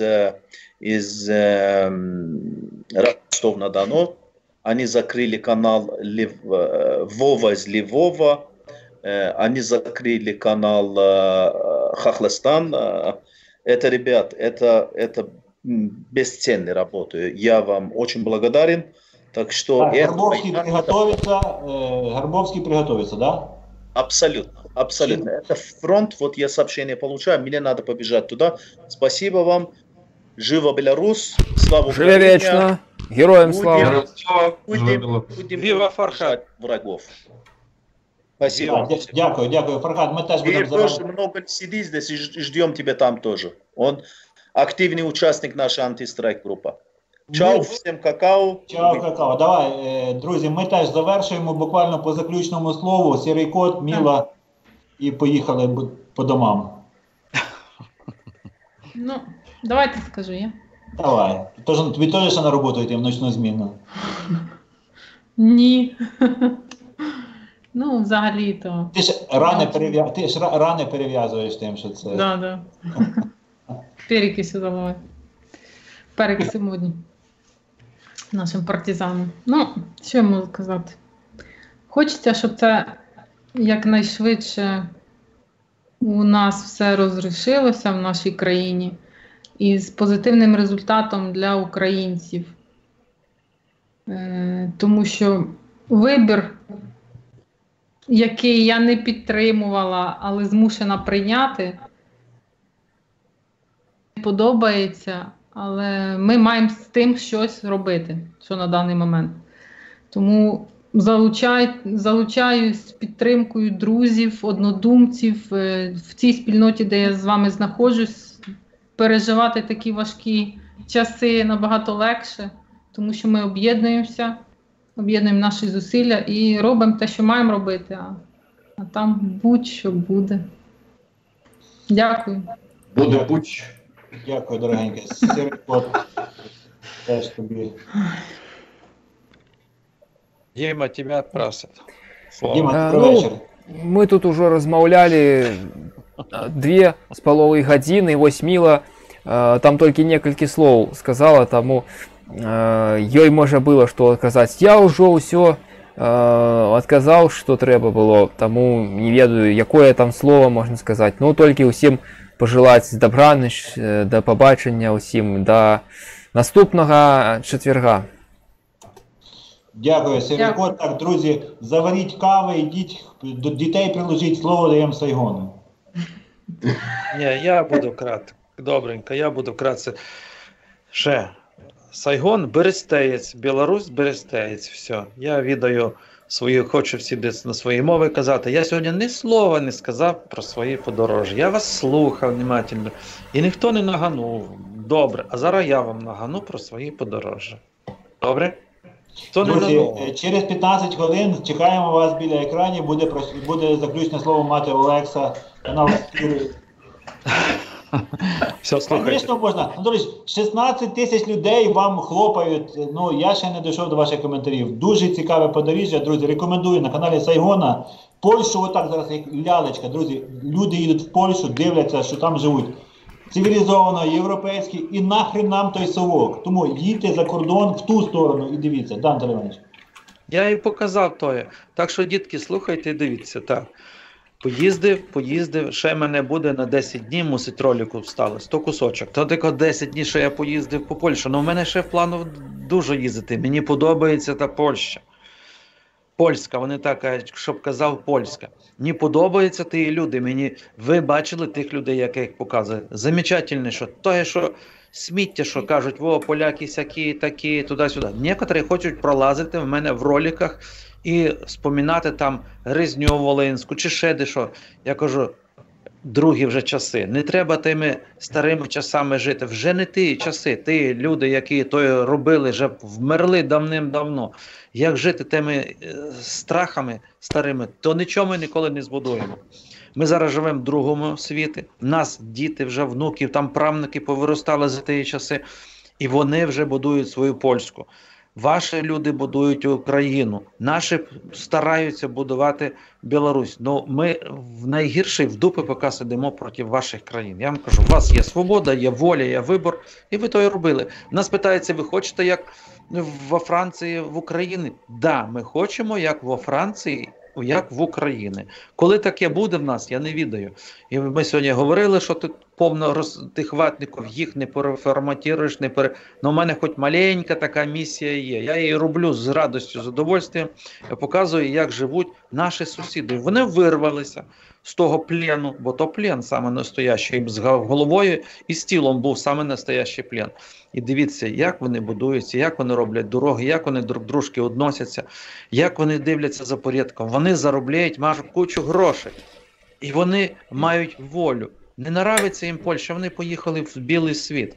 У нас того нема, ми за дротом живемо. Ще треба купу грошей вивалити, і ще купу питань відповідати, чого ти туди забрався. А тобі можуть заборонити їхати в ту ж саму Польщу. Що-небудь не так, де-небудь не так. О, що мені каже Сірий кот, вже у мене фашистом назвали. Так я кажу, я не фашист.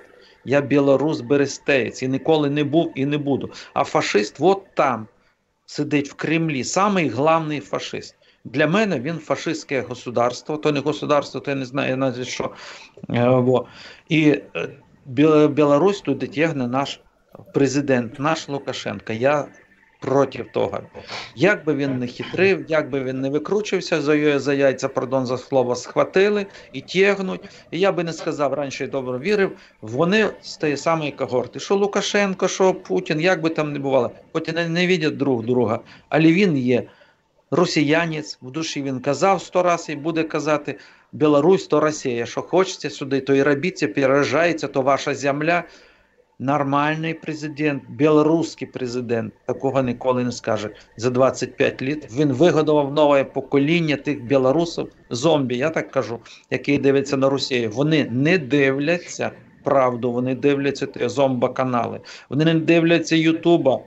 Ніколи вони, наші посиденьки ніхто не дивляться, розумієте? Вони навіть невозможно їм переварити те, що ми говоримо, не до справи. Їм треба, от простіше, тут я вже погодняюся з котом, з шерим котом, такі аполітичні, повністю аполітичні наші молодь, і то біда наша, і то біда кого?